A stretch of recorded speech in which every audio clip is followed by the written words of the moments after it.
Fox Sports welcomes you to a sold-out Metrodome in Minneapolis for today's meeting between the Minnesota Vikings and the playoff hopeful Atlanta Falcons. Falcons in second place in the NFC South with a record of 7-3-1, trailing only the Tampa Bay Buccaneers. Good afternoon, everybody. Welcome to the NFL on Fox. Kenny Albert along with Tim Green. Tim, the Falcons, the hottest team in football in their last 7 games. 6 wins, 1 tie. They have not lost since early October. Kenny, they're playing with tremendous enthusiasm, and they're playing with tremendous confidence. Dan Reeves looks totally rejuvenated, and at the center of all this goodwill is quarterback Michael Vick. And everyone knows about his incredible accuracy throwing the football, those laser passes, his breathtaking scrambles when he pulls it down and runs it. But it's his mental assimilation to playing quarterback in the NFL that has me more impressed than anything. Right now, the top quarterback in the league when it comes to interception ratio. He's making great decisions, and when you look at the great quarterbacks over the last decade, you think of Aikman and Favre and McNabb, all of them in their first year threw a tremendous amount of interceptions. Michael Vick only has 2. 2 interceptions in 10 starts, and today Vick and the Falcons go up against the 3-8 Minnesota Vikings, who have played much better here at home. They defeated the Green Bay Packers here 2 weeks ago, but the big problem for the Vikings this season, they lead the league in turnovers. Minus 19 in turnovers, but if the Vikings don't turn the ball over, they are very dangerous. They have an incredibly potent offense, and the Falcons are very concerned today. They're not looking past the Minnesota Vikings because they know they've got Michael Bennett running the ball, the fastest running back in the league. He's number 2 in the NFC. They've got Randy Moss, and despite his off-the-field soap opera that, week after week, he is an outstanding player, can turn the game around. And then Dante Culpepper, strong-armed and also strong legs. His ability to run the football is the thing that concerns the Falcons most. All right, Tim, remember to answer today's Sprint Virtual Coach question. Was Warren Sapp's hit on Chad Clifton last Sunday dirty, clean, or was it unnecessary? You can vote now using PCS Vision from Sprint or logging on to foxsports.com.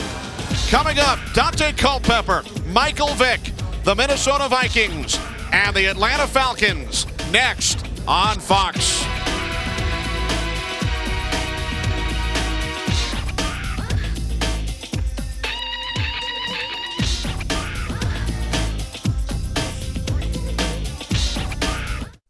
You're watching the NFL on Fox.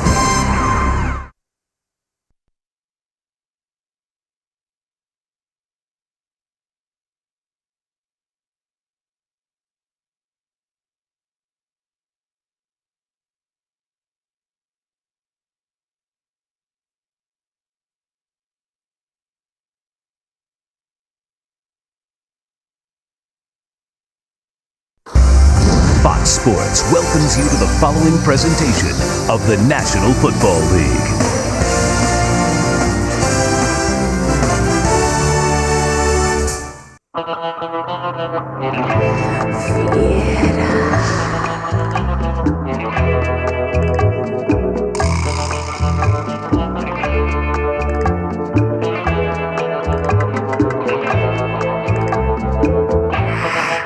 Turn your dollar into something tasty with a juicy Big and Tasty with fresh lettuce and tomato, the McChicken sandwich, or lots of your favorite foods for just $1 each. Every day on McDonald's Dollar Menu. I am Emmett Smith. I'm Emmett Smith. I'm Emmett Smith. I am Emmett Smith. I am Emmett Smith. No, really, I am. Worried that the you shopping online isn't really you? That's why there's Verified by Visa, a security service that helps protect Visa cards from unauthorized online use with a personal password. This service is only available on select Visa cards issued by participating financial institutions. I am Emmett Smith. Please. To learn more and to check if your card is eligible for this service, go to visa.com/verified. The Agile Play of the Week is brought to you by Microsoft, providing software to help businesses be more agile. Herman Edwards Jets have found an offensive identity behind quarterback Chad Pennington, who displayed some agile moves last Sunday. Fakes at the 5, into the end zone, touchdown! What a run by Chad Pennington! Pennington juked number 55, Eddie Robinson, for the score.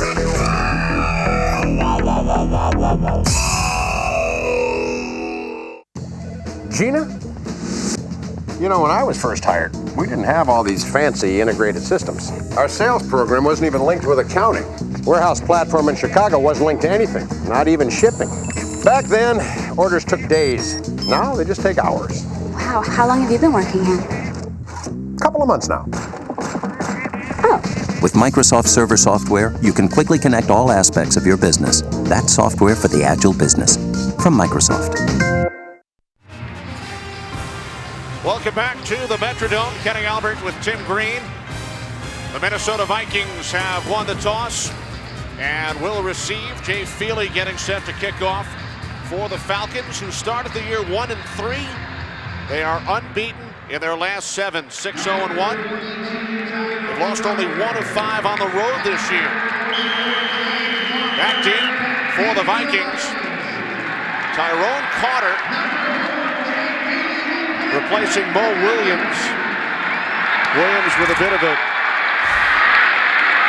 foot problem, so Tyrone Carter returning the kick for the first time this season and brings it out to the 25-yard line. 18-yard return. Dante Culpepper, 4th in the NFC in passing yards for the 3-8 Vikings. Culpepper in his 4th season out of Central Florida leads the Vikings offense onto the field.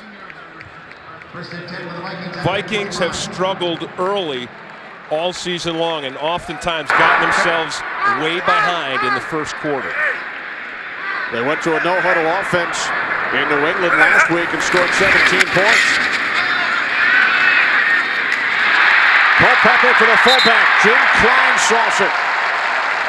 Picks up a first down, forced out of bounds at the 39-yard line after a gain of 14 on the first play from scrimmage. Bryant Mckinney, the first-round pick out of Miami, makes his 3rd start. Everett Lindsey replacing the injured David Dixon at right guard for the Vikings. Moss and Bates, the wideouts. Bennett with Kleinsaucer in the backfield. And the tight end is Byron Chamberlain. 1st and 10 Vikings from their own 39. Michael Bennett, second leading rusher in the NFC, out to the 42-yard line. Gain of 3. Chris Kraft along with Patrick Kearney in on the tackle for the Falcons' 12th-ranked defense. They play a 3-4 under coordinator Wade Phillips. Brady Smith had 3 sacks last week in Carolina. Keith Brooking, the Falcons' leading tackler. And in the secondary, Ambrose and Buchanan, terrific corners with Carpenter and McBurrows, the safeties. 4 wide receivers set on 2nd and 6. Randy Moss into Falcons territory, has another first down to the Atlanta 48, brought down by Chris Kraft. The key to this play is blocking. And if you're going to run this wide receiver screen, the Vikings do a great job. Chris Walsh, Dwayne Bates, 2 blocks right there, and that enables Moss to get the first down. Vikings typically have come out running the football, and what we've seen so far was a play-action pass, so a fake run, and then a pass, and then a run, and then that short pass to Moss. Look for more of the play-action passing from the Vikings right now. From the Falcons' 47. Off the delay, here's Bennett. Pickup of just 1 down to the 46. Again, Chris Kraft in on the tackle. Of course, coming into today, the Vikings have the #1 rushing offense in the National Football League. And the #1 rush average, Michael Bennett has been spectacular. He's ripped off 3 runs of over 60 yards in the last 4 games. Sprained the ankle last week. Big question mark, how well will he be able to run today? And will he be able to accelerate and hit top speed? Culpepper back on 2nd and 9. And the pass is caught. Dwayne Bates all the way down to the Falcons' 16-yard line. The former Chicago Bear, pass play of 31 yards from Culpepper to Bates. Like everyone else, the defensive focus is always in the passing game on Randy Moss. And if Dwayne Bates and Kelly Campbell, the rookie, can make big plays today, the Vikings are going to give the Falcons a very tough time. So Dante Culpepper has hit on his first 3 pass attempts, spreading the ball around to Kleinsaucer, Moss, and Bates. From the 17. On first down, Bennett gets the push down to the 14, gain of 3. Kenny, we've seen the Vikings throughout the season, and we talked about it a few moments ago. They have a very potent offense. They move the ball extremely well, up and down the field. Now, they have struggled in the red zone, but more importantly, they've struggled with turnovers. We saw them last week against New England get down into the red zone and turn the ball over. That's the biggest thing for them now. Do not turn it over. Get some points. They have 4 wide receivers in the game on 2nd and 7. Chris Walsh and Kelly Campbell have checked in. Mo Williams, the lone back. Culpepper to Chris Walsh. Out of bounds at the Atlanta 7. A gain of 7. 12th catch of the year for Walsh. Dante Culpepper runs hot, and he can run cold. Right now, he's hot. He's perfect right now, and the only way to cool him down is to get pressure on him. Falcons have not done that yet. Look for them to come with some blitzes real soon. Walsh picked up the first down. Bates split out to the left. Walsh to the right. First and goal from the 6. Wide receiver screen, and Walsh unable to make the catch. Of course, these two guys have been in the headlines here in Minnesota all week long. Late in the game last week, people thought, including myself, that Moss should have had the ball thrown his way more. The ball wasn't. Moss took the last play of the game off. He indirectly criticized Dante Culpepper. Said he knew why the Vikings were 3-8. Of course, Culpepper knows as well as anyone he has more turnovers than anybody in the league. The two of them had it out this week here at the facility, and the Vikings are telling us they've cleared the air. Culpepper takes off, reaching across. No signal yet. Look to be down just shy of the goal line. This is the danger of Dante Culpepper.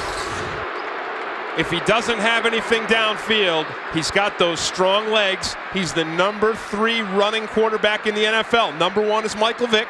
Number 2, Donovan McNabb, who of course is now out for probably the season. 3rd and goal, Mo Williams. Still no signal.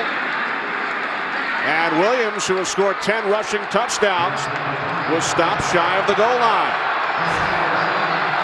So the question is, will Mike Tice decide to go for it on 4th and inches? Well, if you're Mike Tice, you're 3-8, you go for it. You've got a big offensive line. The Falcons have an undersized defensive front. They play that 3-4. Falcons shuffling defenders in and out. They can't get set and are forced to call timeout. Timeout, Atlanta. That's their first charge. Dante Culpepper and the Vikings will go for it on 4th down. Mike Tice told us he wanted his team to come out and play loose. Culpepper's been playing loose. He's perfect. Vikings about to score. Less than a yard for the Vikings. Kenny, I think the Vikings want to roll out Dante Culpepper, give him the option to throw if he has a tight end or a receiver open, to run if he doesn't, and the Falcons are going to want to get their ends up and keep him contained. Mo Williams, the lone back. It's Culpepper on the keeper, and he is in for the touchdown.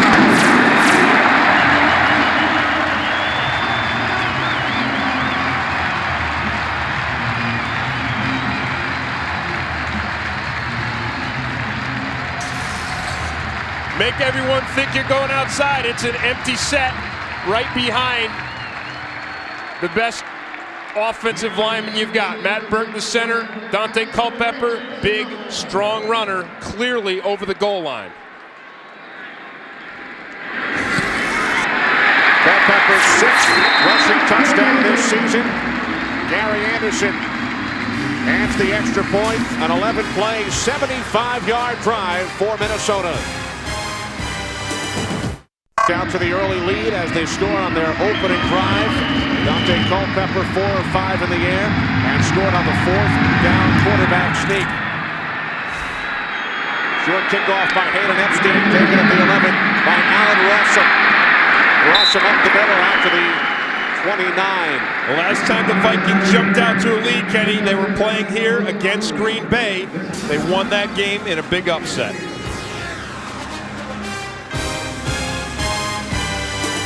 The Vikings have scored on their opening drive for only the second time in their last 19 games, but they did it here 2 weeks ago against the Green Bay Packers and went on to win that game 31-21. In fact, they scored on their first 2 drives against the Packers. So now Michael Vick and the Falcons offense starting from their own 28-yard line. Warwick Dunn in the backfield, 2 tight ends set. Here's Dunn. Gains a yard out to the 29 as we check in on the Bears and the Packers with JB. Hey, Kenny and Tim, a little trickery on the part of Chicago. Fake field goal. Brad Maynard, the punter, the holder that is, tosses the touchdown pass to Dustin Lyman. 12 yards. Guess what? It counts. Bears on top. 7-0. Back to Kenny and Tim. So some trickery from the Chicago Bears. 3-8 record. Packers have lost 2 in a row here in Minnesota, and then the loss last week to Tampa Bay. Vick to the air for the first time, complete to the tight end, Reggie Kelly. Eric Kelly makes the stop, gain of just 3. Michael Vick, best quarterback rating on the road this season. As Tim mentioned earlier, he's thrown only 2 picks in 10 starts. One thing we just saw JB in the game break from Chicago. When you're a 3-8 team like Chicago or like the Vikings, you can afford trick plays. You can afford to take dramatic chances. Vikings took a chance. 4th down, goal to go. They go for it. They get a touchdown. Michael Vick is going to have to be all of that quarterback rating today, all that 102 on the road for the Falcons to come back and beat the Vikings. 3rd down and 6. Vick can't find the lane to run. And he's taken down back at the 26-yard line. So a good defensive series by the Vikings. Well, you have to give a tremendous amount of credit to the Vikings secondary on this play. Greg Beaker told us yesterday, he said, if Michael Vick can scramble around for 10 seconds, it's almost impossible to keep the coverage on your man. Vikings rush with 5 men. They close in on Michael Vick, and the secondary sticks with their coverage. Falcons go 3 and out. Nick Davis, the rookie out of Wisconsin, awaiting Chris Moore's first punt. Fair catch at the 34-yard line. Penalty marker. 34-yard punt by Moore. And Hockley is our referee this afternoon.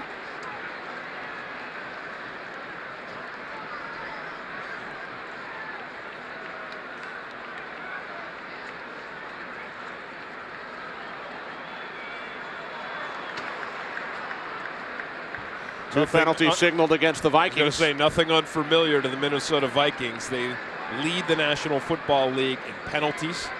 And again, the Vikings are a potent team. They've got a strong offense. Their defense is pretty good against the run. But they've self-destructed this season. During the kick holding, number 27, that penalty is declined.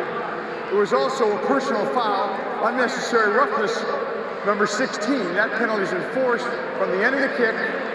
Minnesota keeps the ball, first down. Personal foul called against Kelly Campbell, the Vikings rookie wide receiver out of Georgia Tech.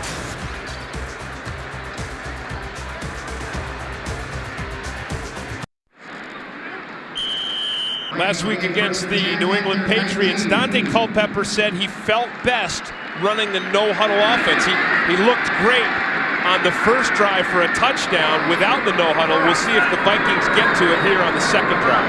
3 wide receivers set. Vikings start from their own 19 following the 15-yard penalty against Campbell. Culpepper going downfield. Campbell, the intended receiver, Jerome Bolden on the coverage.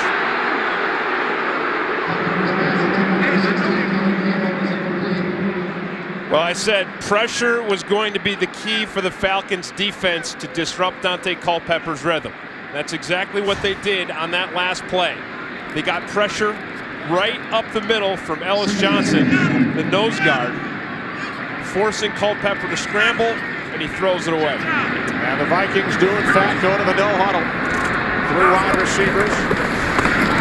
And the quick slant caught by Randy Moss. First down after the Falcons 39, a gain of 20. Keon Carpenter brought him down. Ashley Ambrose is going to have to take away the inside from Randy Moss because the Falcons are going to dedicate a safety over the top. So that means Ambrose can get up. He's going to have to press Moss. He's going to have to stay inside, or Culpepper will throw that slant all day. Culpepper in New England last Sunday, 13 for 13 in the no-huddle offense. 13 for his first 13. On first down, Michael Bennett bottled up. Well, they're getting a little bit out of the no-huddle, but the last drive, which was the first drive of the game, gave the Vikings the fast start they wanted. Culpepper came out hot, throwing to 4 different receivers. He moved the Vikings down the field. When the receivers were covered, what did he do? He took off, ran it down, and then on 4th down, Mike Tice goes with a gutsy play. Quarterback sneak, Culpepper's strength brings him in.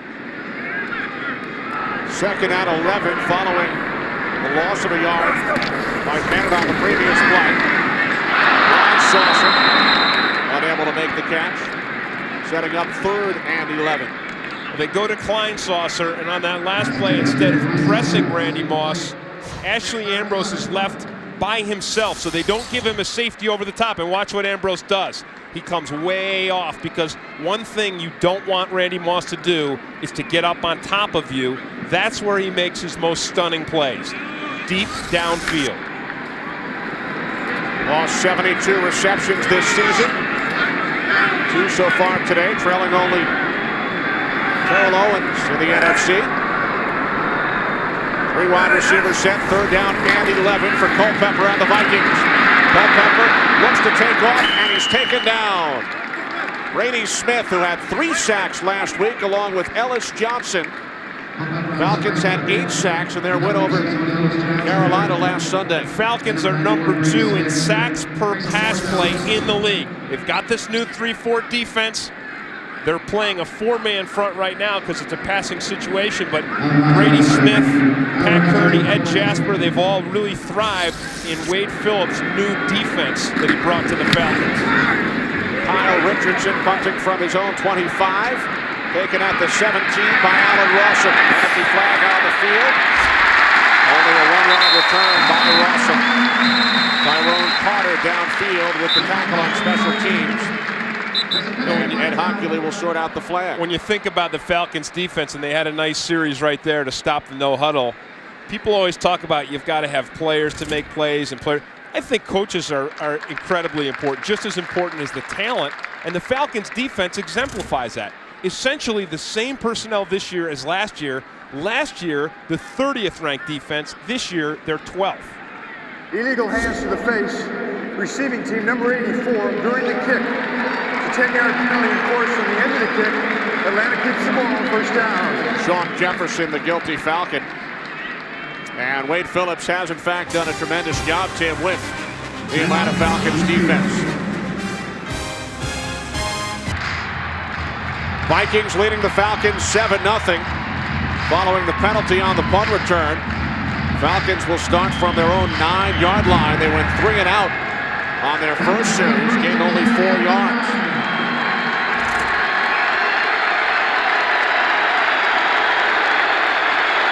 Bob Christian, Warwick Dunn in the backfield.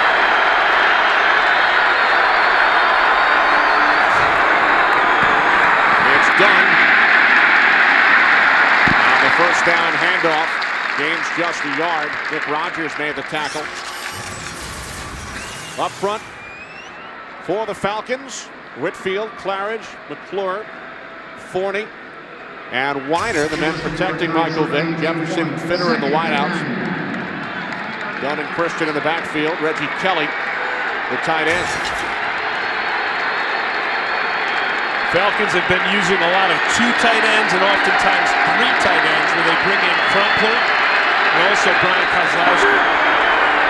They've got 2 tight ends out there now. Off the play fake. Vick takes off on 2nd and 9. close to the first down. Nick Rogers, the rookie out of Georgia Tech, made the tackle. Well, this is the strength of Michael Vick, and this is also the weakness of Michael Vick.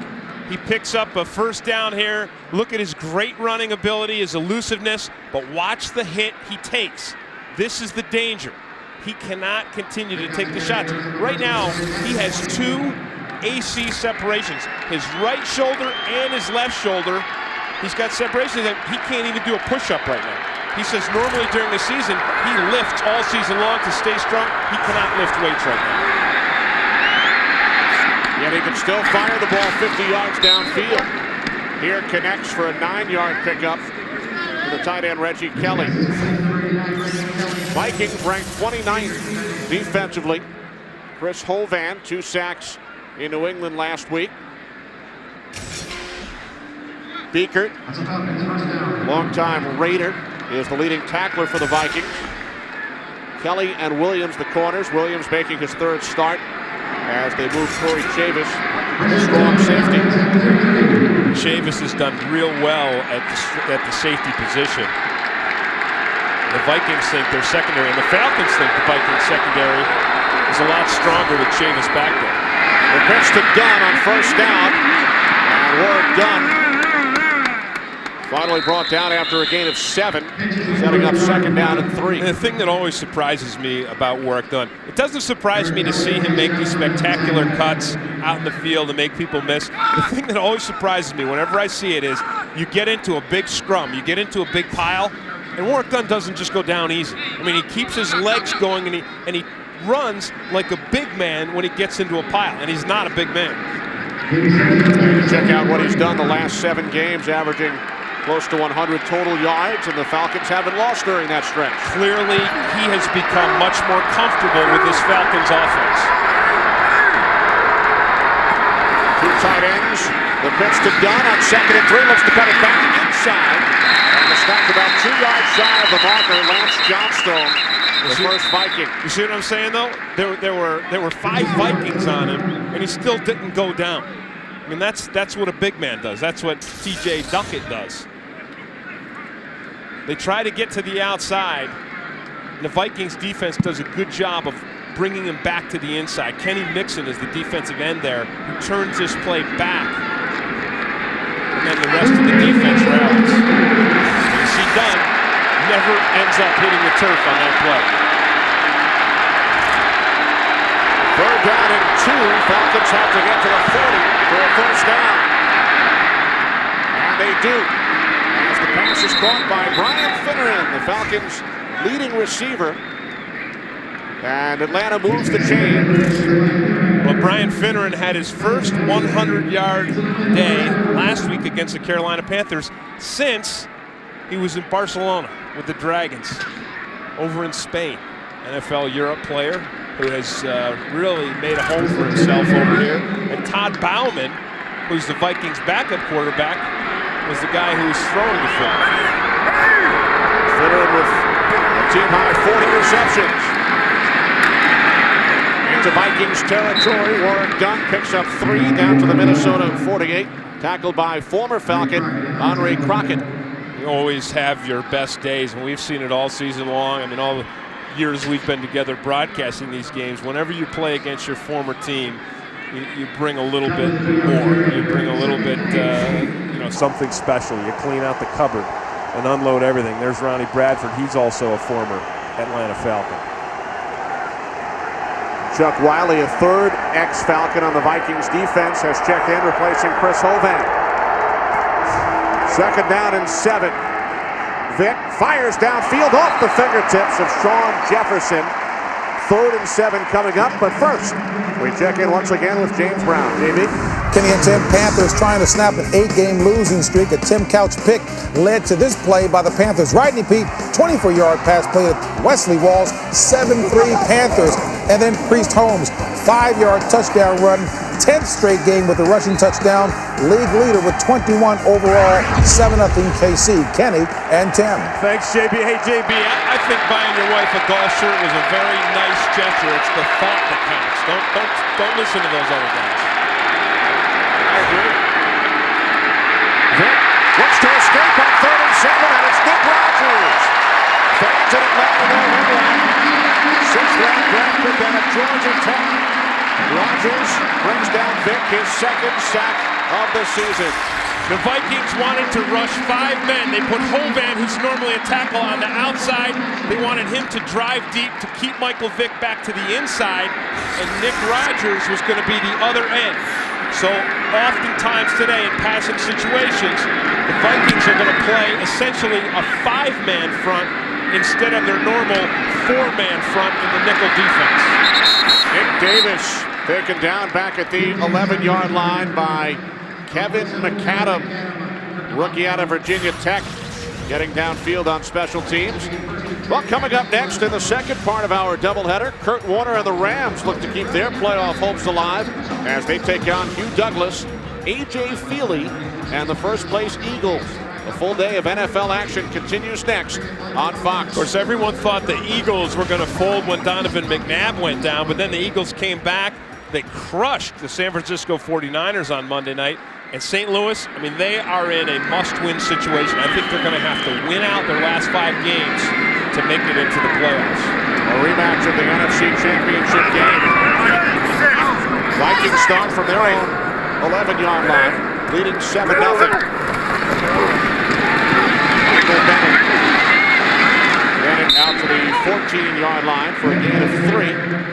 2nd and 7 upcoming. Vikings were wondering if they were going to be able to run with Michael Bennett today, and they're going to have to run if the Falcons are going to play the defense they played on that last one, Kenny, because the Falcons basically take both safeties back here, and they play 2 so that the safeties can help on the wide receivers. That leaves only 7 men here in the box to defend the run.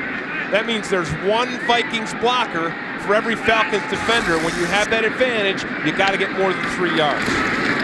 Culpepper rolling right. 2nd and 7.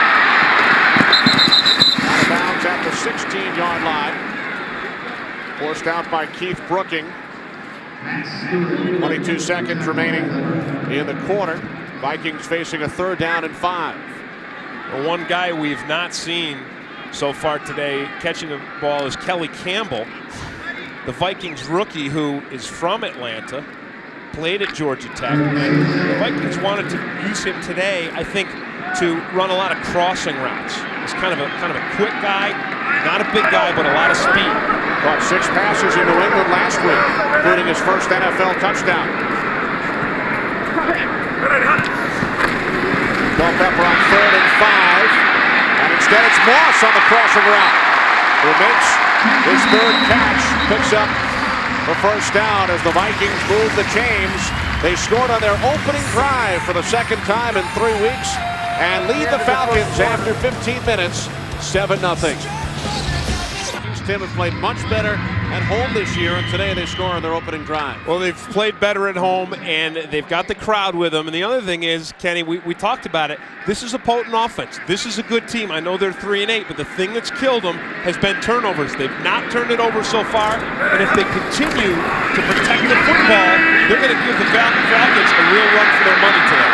Penalty marker as Culpepper still on his feet out to the 39-yard line. Now that's probably going to be a holding penalty. And again, Vikings lead the league in penalties. You talk about turnovers, penalties are another thing, of a symptom of self-destructing. Otherwise, this is a much better team than 3-8. 32 turnovers, which leads the league, 9 penalties per game. Holding offense. It's a 10-yard penalty. Repeat first down. So yet another Minnesota Vikings penalty. And meanwhile, the Falcons, who came into this game, the hottest team in the league, they really haven't gotten anything going yet. You know, they haven't come up with the big play, and more importantly, they haven't gotten the running game going against this Minnesota Vikings defense. But that really shouldn't surprise people, because the Vikings defense, while they've struggled against the pass, has been good against the run all season. First down at 20 following the holding penalty. Culpepper to the fullback, Klein Saucer. Another penalty flag comes flying in from the defensive secondary as Klein Saucer is forced out of bounds at the 29.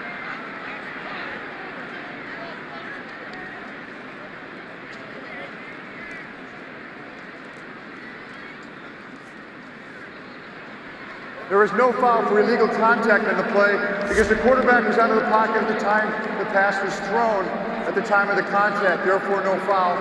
Play results in second down. Kenny, we talked about the Vikings' lack of success in the first quarter during the season. You see they've only averaged 2.7 points, 67 net yards, and then Moss hasn't gotten going regularly early in the season. 1 reception to 2 yards average. Of course, today, 7 points already, 110 yards, almost double, and Moss with 3 catches for 42 yards.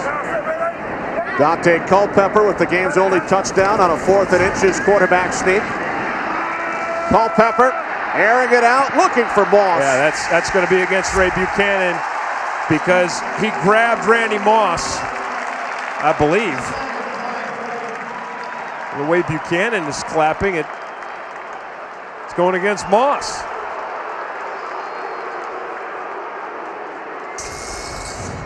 Take a look at it. Ray Buchanan has Moss man-to-man. It's just him. He's got no help with a safety over the top, so he's got to run with him. Oh, yeah, it was. You saw Moss's left. Watch it right here. Watch Moss just sneaks that left hand right there.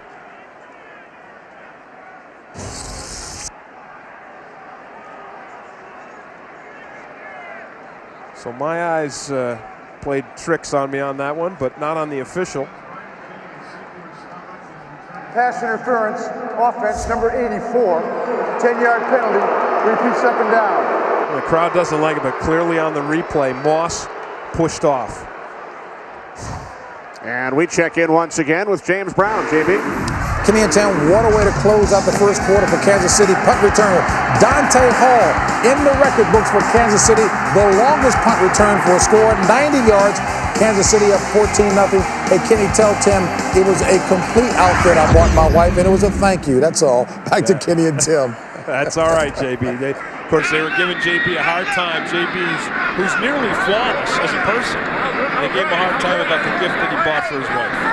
Trying to insinuate it was cheap. Nearly flawless? Nearly flawless. Inside handoff to Bennett on 2nd and 19. And he gains just 1. Patrick Kearney in on the stop. So penalties continue to kill the Vikings. 3 so far today in just over 1 quarter. And 3 big ones. We had the holding penalty, which pushed the Vikings back, and then Randy Moss pass interference penalty. And so now Dante Culpepper is in this 3rd and very long situation. Again, I think the Falcons want to bring some kind of a blitz on this play. Vikings have to get to the 39-yard line for a first down. They do not, as the pass intended for Mo Williams incomplete, and the Vikings will punt it away. Kenny, I said Dante Culpepper runs very hot, and then he can turn cold if you can get pressure on him. Now, the Vikings give him pretty good protection, but there's great coverage downfield. Culpepper started this game out 4 for 4. Since then, he's only completed 3 out of 7 passes. More penalty flags.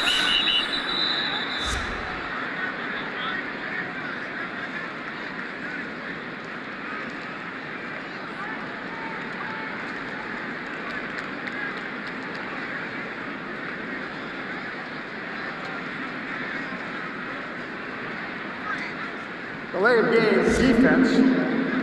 Man over the nose into the center. Moved. Unnatural move. It's a 5-yard penalty. It's still 4th down.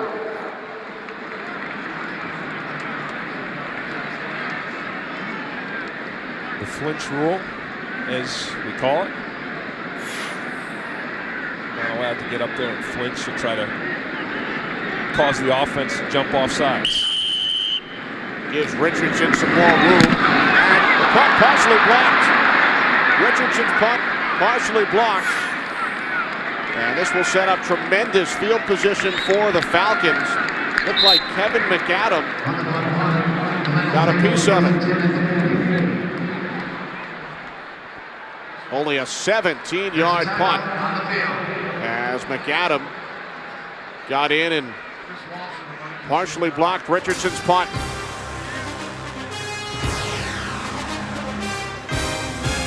He's in the studio, so he's got money to burn. Free play for the Falcons. Penalty flags as Vick hits Finneran. Inside the 10, inside the 5. Out of bounds, just shy of the goal line. A 39-yard pass play.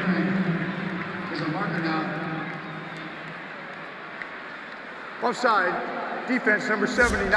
The penalty is declined. The play results in a first down. Well, Kenny, this play was set up by a partially blocked kick. Now, Chris Walsh gets his foot stepped on. He's supposed to be the blocker on McAdam. Right there, he gets tripped. So McAdam comes free and gets the partial block on this kick. You see it right there, a beautiful picture of it. Sets the Falcons up in Vikings territory, and then a beautiful pass to Bryant Finneran. Puts him right down on the one. 4 tight ends in the game, Tim, for the Falcons. Here's Christian. Touchdown. They scored on the same play in Pittsburgh in the tie. Christian scored a touchdown in the third quarter with 4 tight ends in blocking. And when you're playing with confidence, the way the Falcons have in these last 7 weeks, this is what you do. You answer. You come up with a big play on special teams, then a big pass play, and then just pound it in with the run game. Third touchdown of the season for Christian. James Feely. At the extra point, we are tied at 7. Christian's touchdown set up by the block punt by 39-yard reception by Bryant Finneran, set up Bob Christian's 1-yard touchdown run. As the Falcons have tied the game at 7. Feely's kickoff is taken at the 6 by Tyrone Carter. Carter hurdles out to the 32-yard line.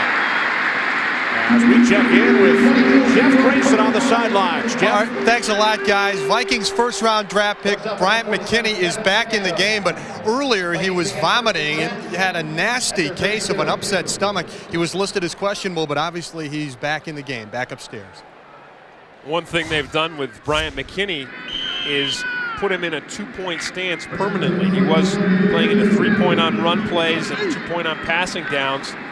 Mike Tyson said, you know, he's so slow out of his 3-point, we'll just put him in a 2 and let him block out of there, even on the run. He's an enormous man, playing well, considering this is only his 4th appearance in the NFL game. Culpepper to Moss in Falcons territory. A gain of 19 yards. And Kenny, right now, the Falcons are choosing to single Randy Moss with Ray Buchanan. And this is a challenge that Buchanan, I'm sure, welcomes. But this is going to be a battle that's going to go on all day, and you better believe the Vikings are going to test Ray Buchanan if he's going to try to stay man-to-man. Randy Moss saying hello to Doug Johnson, the Falcons' backup quarterback on the sidelines. Johnson gave him 5. Doug Johnson probably didn't know what to do. Nice guy, polite, somebody holds out 5, and he's slugging 5. Down to the 43-yard line. Tight end Byron Chamberlain, brought down by Chris Kraft. Now Culpepper heating up. Here's Randy Moss right there, and Doug Johnson's just sitting there saying, hey, how you doing? I'm good, Doug says. What are you going to say? You know, it's interesting. You know, you hear all these things about Randy Moss, and he's in the headlines, but time and again, teammates and people in the Vikings organization say, hey, if you just know Randy, you know, he's a good guy. I guess it's just if you don't know. Culpepper on 2nd and 4, complete to Moss, and Coach Mike Tice, as a penalty flag comes out. Mike Tice said he's practiced hard all year, and he's blocked hard all season. Well, he certainly regressed last week in the last play of the New England game, and a couple of the team captains for the Vikings admonished Moss. Number 84, push off at the break. And there he is, they're getting him for a penalty. That's his second one. Second instance of Moss pushing off and coming up with a Vikings penalty. Tice has got to hate that. He feels like the officiating has gone against his team all season long. And in fact, Kenny, when they played the Packers here a couple of weeks ago, you see that was a clear push. Lance Johnstone hit Brett Favre. He was penalized twice for roughing the passer, and the league later said that that was an incorrect call. However, the 2 penalties against Moss today have been correct. Forces the Vikings back to their own 48-yard line. Second down and 13.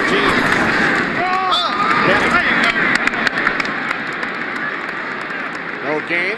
Keith Brooking. And on the tackle for the Falcons. As I was saying, Kenny, a couple of the Vikings captains took Randy Moss aside on Monday and admonished him and said, hey, you can't do this. And Mike Tice told us he was glad that his players did that. He said it's better coming from players to single a guy out and say, hey, we won't accept it. Obviously, Randy Moss took it hard. He's having a pretty good game so far today. 4 catches, 61 yards.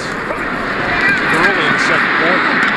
And this pass picked off, intended for Moss. Ray Buchanan with his second interception of the season, and he passes the magic. Ray Buchanan told us last night, he said, we've got a lot of magic going on in this team. Part of the magic has been the Falcons secondary. They've come up with a lot of interceptions this season. He says whenever the magic shows, you got to pass it around to your teammates. That's what Buchanan did. Whoever has the hot hand passes it along. Well, we said the Vikings' undoing this season has been turnovers. Dante Culpepper's 17th interception. Falcons defense made it look like Moss was being singled by Buchanan, but Moss was bracketed, and that enabled Buchanan to get the jump and the interception. League-leading 33rd turnover committed by the Vikings. Vick lobbing one up, intended for Warwick Dunn. Let's take a look. Moss is right here. He's going to run this pattern right here. Here's the bracket. 1, 2. So there's a guy on either side of Moss. So Buchanan knows he can make the play, and he's got a safety over the top. And then just passes that magic around. Buchanan said he came up with the idea during training camp. He's a flashy guy, isn't he? Came in last night at the meeting in corduroy suit and a fresh hairdo and the whole deal. He also convinced Dan Reeves to wear an earring if the Falcons win the division. That's right. Off the play fake, Vick takes off. Unbelievable. First down and more, still on his feet. Inside the 20, down to the 12-yard line. That is what people pay money to see. You know that is why people are just dying to get into a Falcons game. Whether you're a Vikings fan or a Falcons fan, 40-yard scramble, look at him move. It speaks for itself, but Kenny, the Falcons have not only sold out the rest of their season, they're now taking deposits on next year's season tickets because everything is in such demand, and it's because of number 7 and the kind of plays that we just saw there. He is spectacular. There wasn't a waiting list back when you played for the Falcons? No, there wasn't, and now you got to give $100. Ball bouncing as Vick looked to hand it off to T.J. Duckett, and the Vikings say they have it. It looked like the Vikings did get it.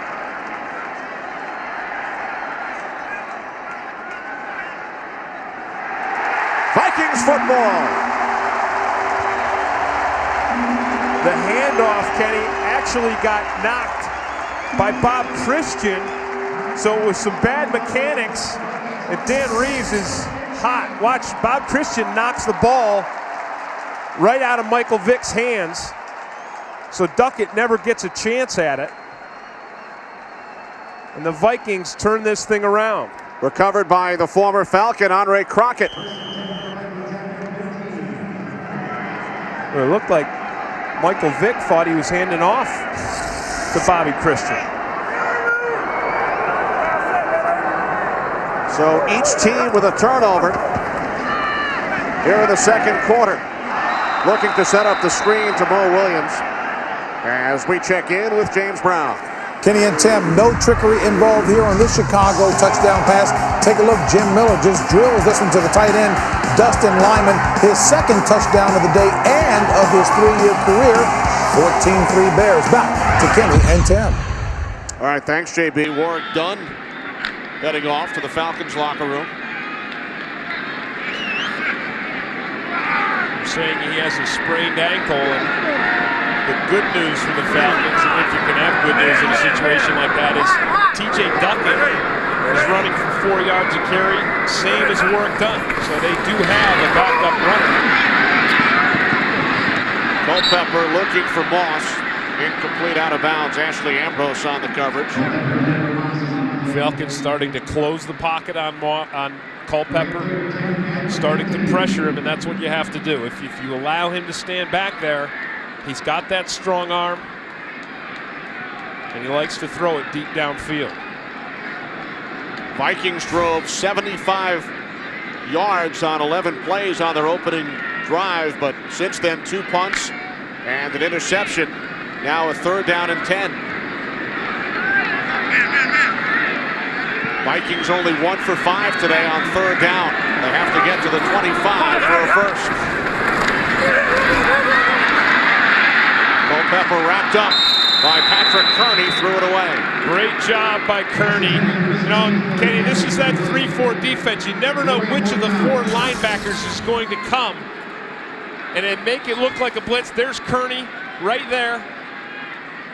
Both outside linebackers come, so Kearney is in a one-on-one matchup, and he's the guy who gets the heat on Culpepper. Ray Buchanan is the injured Falcon. Vikings will punt with 9:04 remaining, 2nd quarter. You certainly don't want to lose Buchanan. You don't want to use Dunn, but the Falcons have good backups in Duckett and Jerron Bolden to replace Buchanan. Falcon trainers working on Ray Buchanan. Kyle Richardson punting from his own 5-yard line. Last punt was blocked. This one end over end. And a fair catch by the NFC's leading punt returner, Allen Rawson, at the 43. So terrific field position once again for the Falcons. It was interesting talking with Keith Brooking yesterday, one of the stars of the Falcons defense, and he said, you know, people have said, well, do you get upset that the defense hasn't gotten as much credit? Everyone's talking about Michael Vick. And Brooking said, you know, he deserves the credit because, yeah, we're playing well on defense, but he's helping us play well with time of possession. Vick is the #2 rated quarterback in the NFL on 3rd down. So he's kept the Falcons offense on the field, rested the Falcons defense, enabled them to be fresh to make big plays. Vick throwing off his back foot, out of bounds, couple of penalty flags. And along those lines, Tim, the Falcons lead the NFL in average time of possession. So they keep the defense rested. And as a defender, that is such a luxury. You know, because you're on the sideline, you get to what? You get to rest, you get to regenerate your energy, and then you come back out, and that's how you make your biggest plays.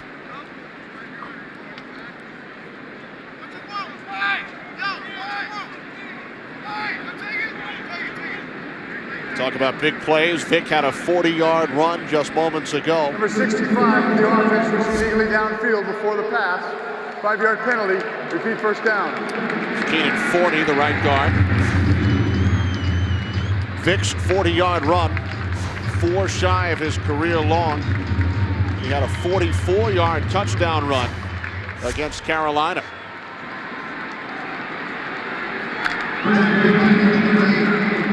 So a loss of 5 yards on the penalty, setting up 1st and 15. Falcons from their own 38. TJ Duckett looks to cut to the outside.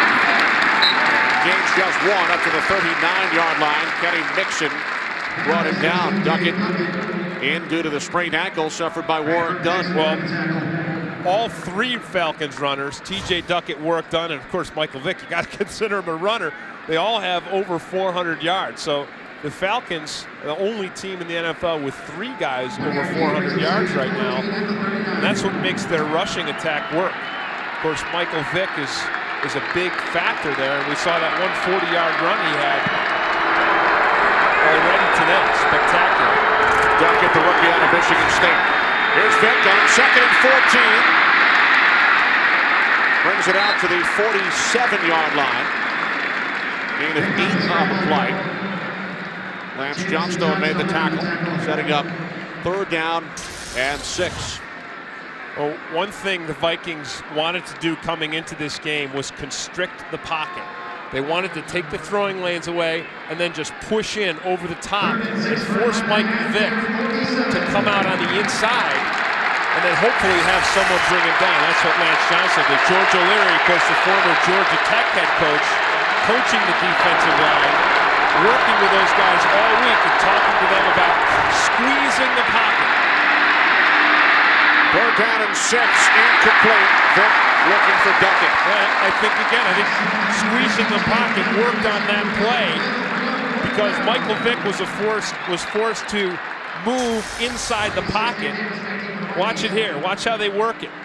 The ends, very patient. John Stone, Nick Rogers. And so Michael Vick comes up. He has to throw kind of off balance there because of the squeeze. Not a tremendous pass rush. Didn't get a hit on him, but they're disrupting. Fair catch back at the 11-yard line by Nick Davis. Midway through the 2nd quarter, Falcons and Vikings tied at 7. This holiday season, nothing says family like a fresh home-cooked meal that only Mom could make. Give Reese a slice from the fuzzy side, and I didn't see a thing. Deal. Tis the season for Malcolm, all new at 9 tonight on Fox. Warwick Dunn brought back out. And the report on Ray Buchanan, Tim, a lower abdominal strain. His return is probable. Jerron Bolden in the game now, replacing Buchanan. Vikings start from their own 11-yard line. On 1st and 10, Penny.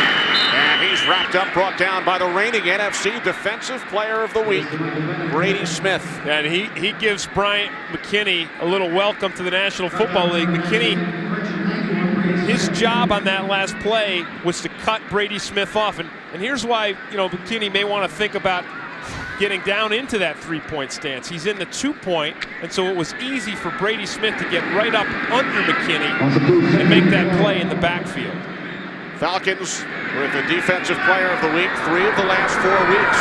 As you saw, Smith, Brookie, and Kearney. Loss of 2 on the play, 2nd down and 12.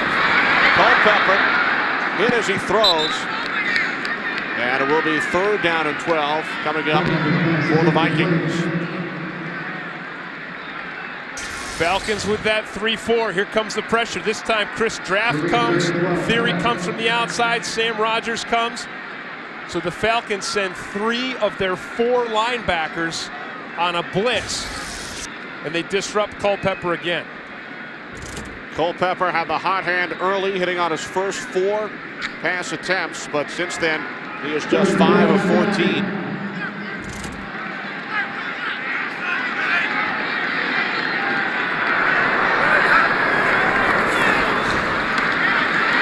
Culpepper on 3rd and long, and it's Jerron Bolden coming up with the interception. Ray Buchanan's replacement, Bolden, with his 3rd pick of the season. The league-leading 18th interception thrown by Culpepper. I guess Ray passed the magic along to Jerron Bolden. Jerron passed a little back. We talked about Bolden's capability. When we saw Ray Buchanan get hurt, he just gets over the top of Campbell, stays over the top, gets perfect position, and Kelly Campbell never looks back. I mean, he doesn't fight for this ball at all. Bolden stays over the top of him, and that's as much of a rookie mistake as it is a mistake on Dante Culpepper. Bolden, a much bigger, more physical player. Campbell out-muscled. Vick has time. And it's taken down. Ball is loose. Now it's recovered by Chris Holden. Vick thought he was down. Vick thought he was down. And we'll see if Dan Reeves challenges. You can't challenge if the runner is not moved down by contact. You cannot challenge the reverse. But the Reeves can challenge if he thinks Vick was down. Henri Crockett is the guy who comes in and makes that play. I don't think he was down. He may have thought he was down, but he's on top of Crockett. So he's not down until he's down on the turf. If you're down on another player, you're not really down. And it looked like the ball started to come loose as he was on his way down. Reeves thinking about challenging.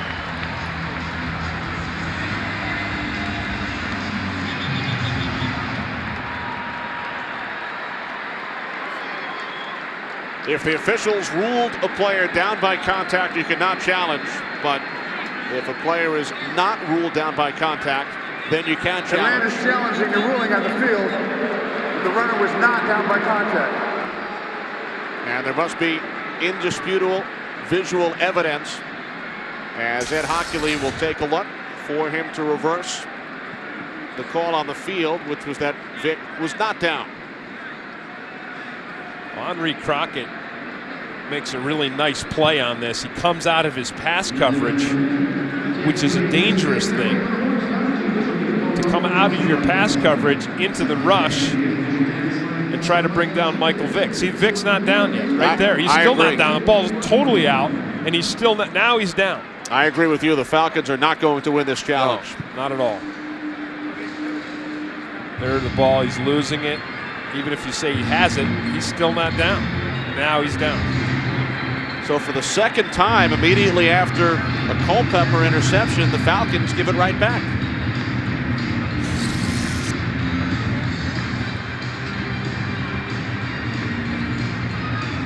Vick has already lost 3 fumbles this season. He's thrown only 2 interceptions.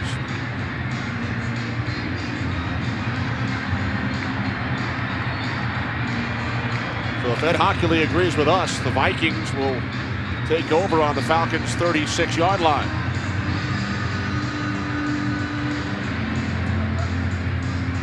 The issue was whether any part of the runner other than his feet or hands touched the ground before the ball came loose. In fact, only the feet were on the ground when the ball was fumbled. The knee had not yet touched down. Therefore, the ruling on the field stands. It was a fumble. Minnesota's ball, first down. Atlanta's charged with their second timeout. Good explanation by Mr. Hockley. And there you see Michael Vick is not down. Right there. He's not down. He's on top of Henri Crockett. The ball is clearly out. Again, Crockett pulling out of coverage. This is a big play. Talked about Crockett being a former Falcon and Chris Hovan, who's always around the ball, comes up with a fumble. I don't know why he's doing push-ups. Maybe he's doing push-ups to penalize himself for not scooping it up and scoring a touchdown. Well, you already told us Michael Vick can't do push-ups due to his shoulder injuries. So Vick coughs it up. Second Falcons turnover. Here's Culpepper from the 36. Culpepper looking to do his best Michael Vick imitation. Slides after a gain of 3. Well, one thing about Dante Culpepper, we talked about his ability to run the football, and he's a good runner. He's a strong runner. Really, I've always said, kind of reminds me of Terry Bradshaw when he was with the Steelers. You know, a big quarterback, as big as a lot of linemen, the way Terry was, and they get downfield and they run good speed, good strength, but not a Michael Vick type runner. Vick is just, you know, incredibly elusive. Barry Sanders, if you will. 3 wide receivers for the Vikings on 2nd and 7. This Culpepper would be Bradshaw.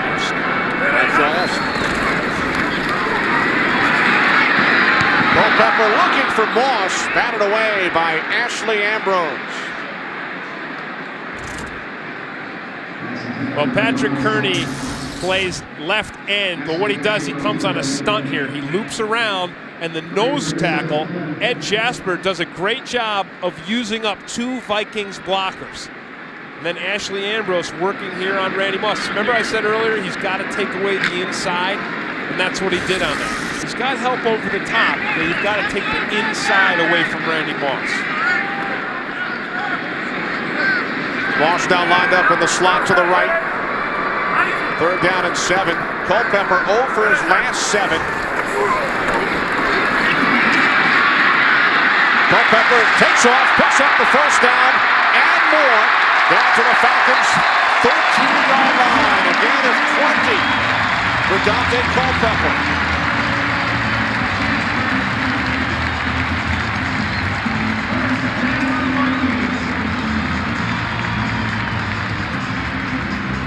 We talked about Culpepper being a threat as a runner, and that was a classic case of it. The pocket opened up, he had pressure, but the Falcons' defensive front gave him a huge lane. And if you give Culpepper a huge lane down the center of the field, there he goes. The quarterbacks are the leading rushers on both sides. Bennett down to the 6-yard line. Gain of 7 brought down by Matt Stewart. That was the most explosive I've seen Michael Bennett hit the line of scrimmage so far today.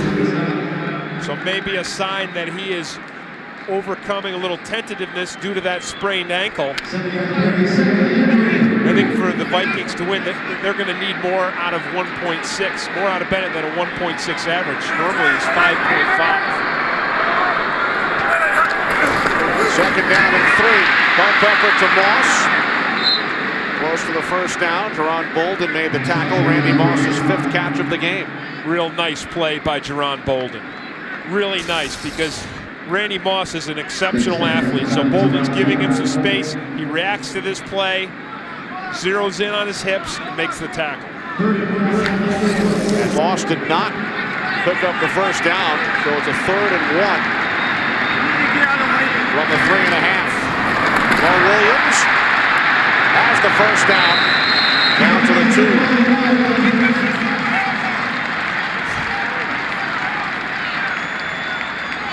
Mo Williams, who's also playing hurt, you can see him hobbling a little bit. He's got a bad heel. When he gets down near the goal line, see that taped up heel, he's got a pad on it. You always tell me you have to eat hurt. I guess you have to play hurt as well. You got to eat hurt, and you got to play hurt. Even if you're hurt, you got to eat big. As you did last night. Mo, I try to do that every night. Mo playing big with that hurt ankle, hurt heel. Culpepper, end zone, touchdown, Hunter Goodwin. His 2nd career touchdown. The 7th-year tight end out of Texas A&M. And the Vikings capitalize following the Michael Vick fumble. Well, Kenny, this is a total coverage breakdown by the Falcons. Hunter Goodwin, the tight end here, he doesn't even fake the block. He just releases into the end zone, and no one even looks at it. Watch this here. No one even looks. I mean, I know John Dale Carty is up there covering Kleinsaucer. A total breakdown of the Falcons defense. 1 previous touchdown in 7 seasons. Would you look at Goodwin? Vikings scored on their first drive. Falcons tied it following a blocked punt. And now the Vikings go back on top following a Michael Vick turnover. Hunter Goodwin, a blocking tight end, as you said. Only 1 other touchdown besides that in 7 years, and Falcons did not bother to cover it. For Dante Culpepper, his 13th passing touchdown. Culpepper scored the other Vikings touchdown on the 1-yard sneak, and he ran for 23 yards during that drive. Well, I think you have to admire the way Dante Culpepper has maintained his composure today, despite the fact that he's thrown 2 interceptions.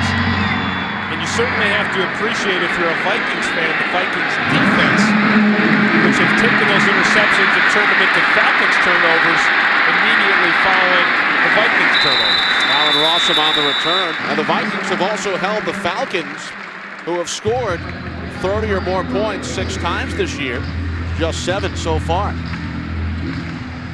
Well, great news, America. Andy's back.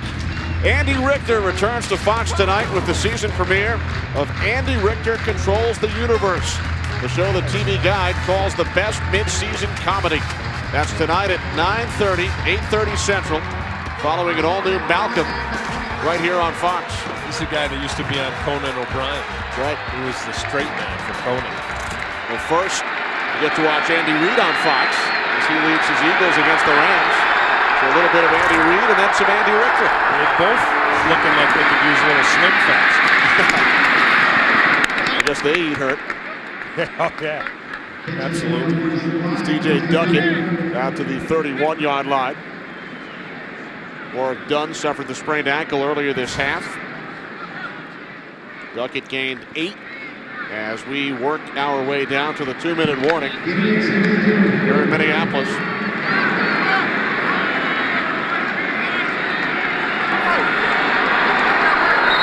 Falcons do not get the playoff. They trail the Vikings by the score of 14-7. Vikings last home game, they beat Green Bay. They lead Atlanta by a touch.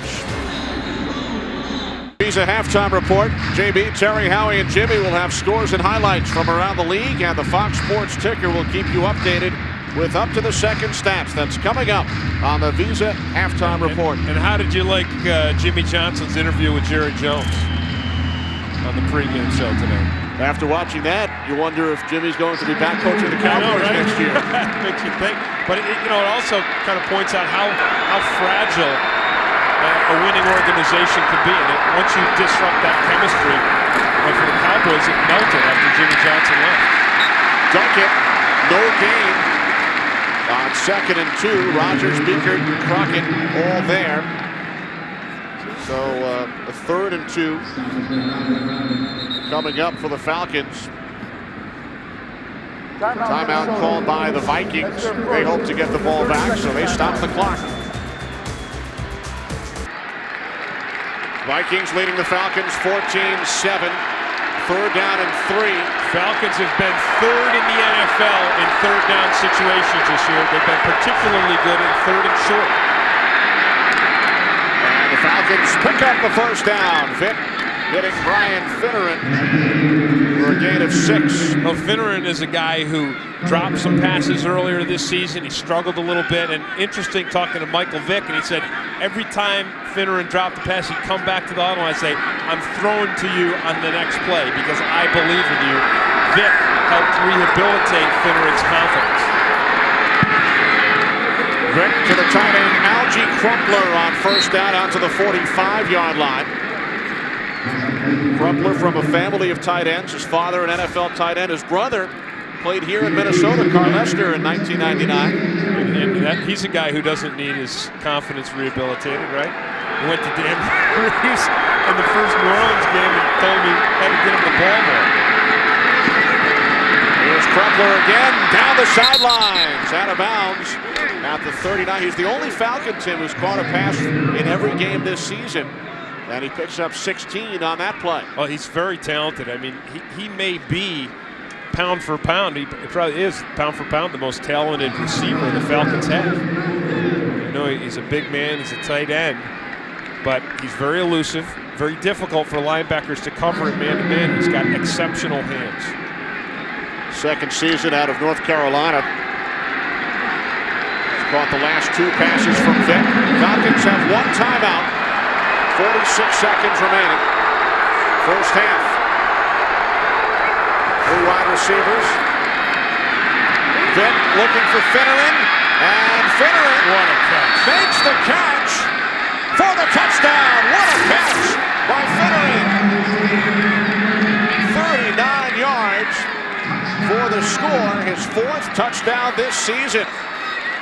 Well, what a catch, but what a throw.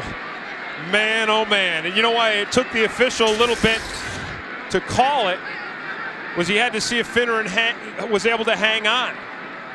He's got Brian Williams. Vick places the ball perfectly, and see, the officials got to see, does Finneran still have control of that football?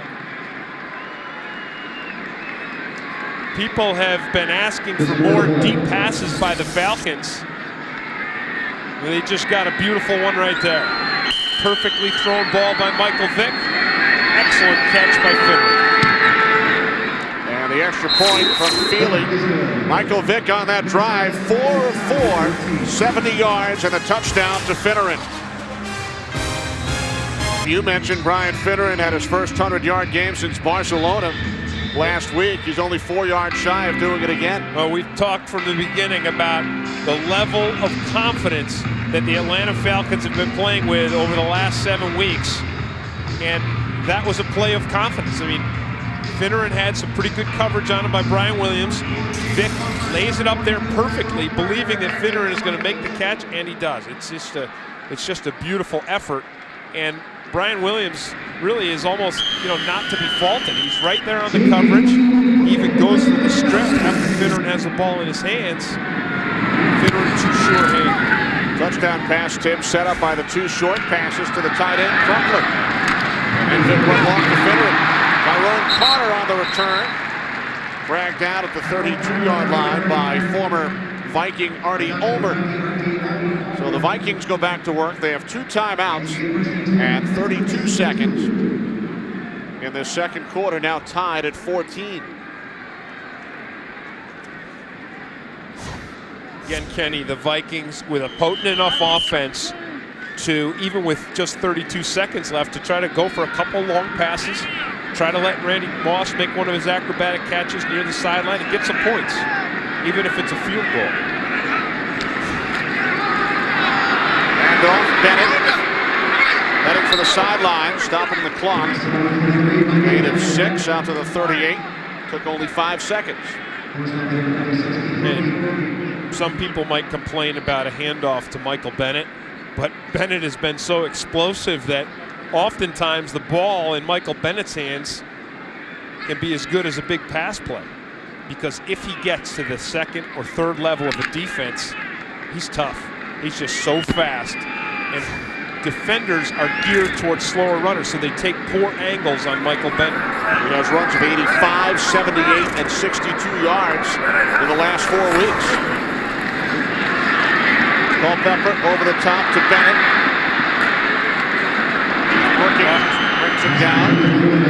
Bennett picks up the first down, and Vikings call timeout with 16 seconds. It's a 30-second timeout. They have 1 timeout remaining. Again, coming up at the half, JB, Terry, Howie, and Jimmy.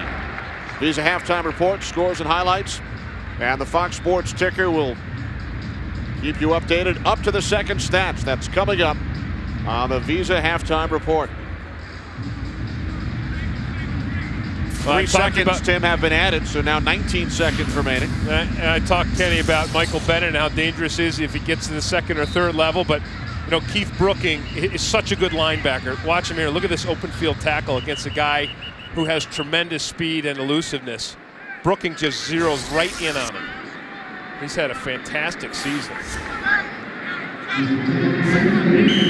Went to his first Pro Bowl last year. 19 seconds. Vikings with 1 timeout. Culpepper looking for Kelly Campbell downfield. It's intercepted by Keon Carpenter. Carpenter with his 4th interception of the season. It's the 3rd pick thrown by Culpepper, who was looking for Kelly Campbell.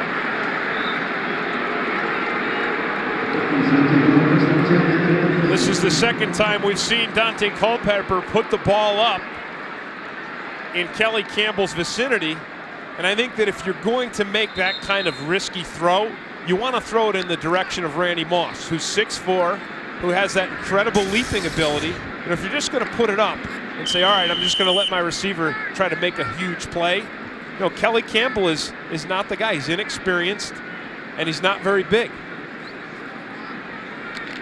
Picked off by Keon Carpenter, who scored the first touchdown of the game for the Falcons last week when he intercepted Rodney Peete of the Carolina Panthers. 4 seconds remaining.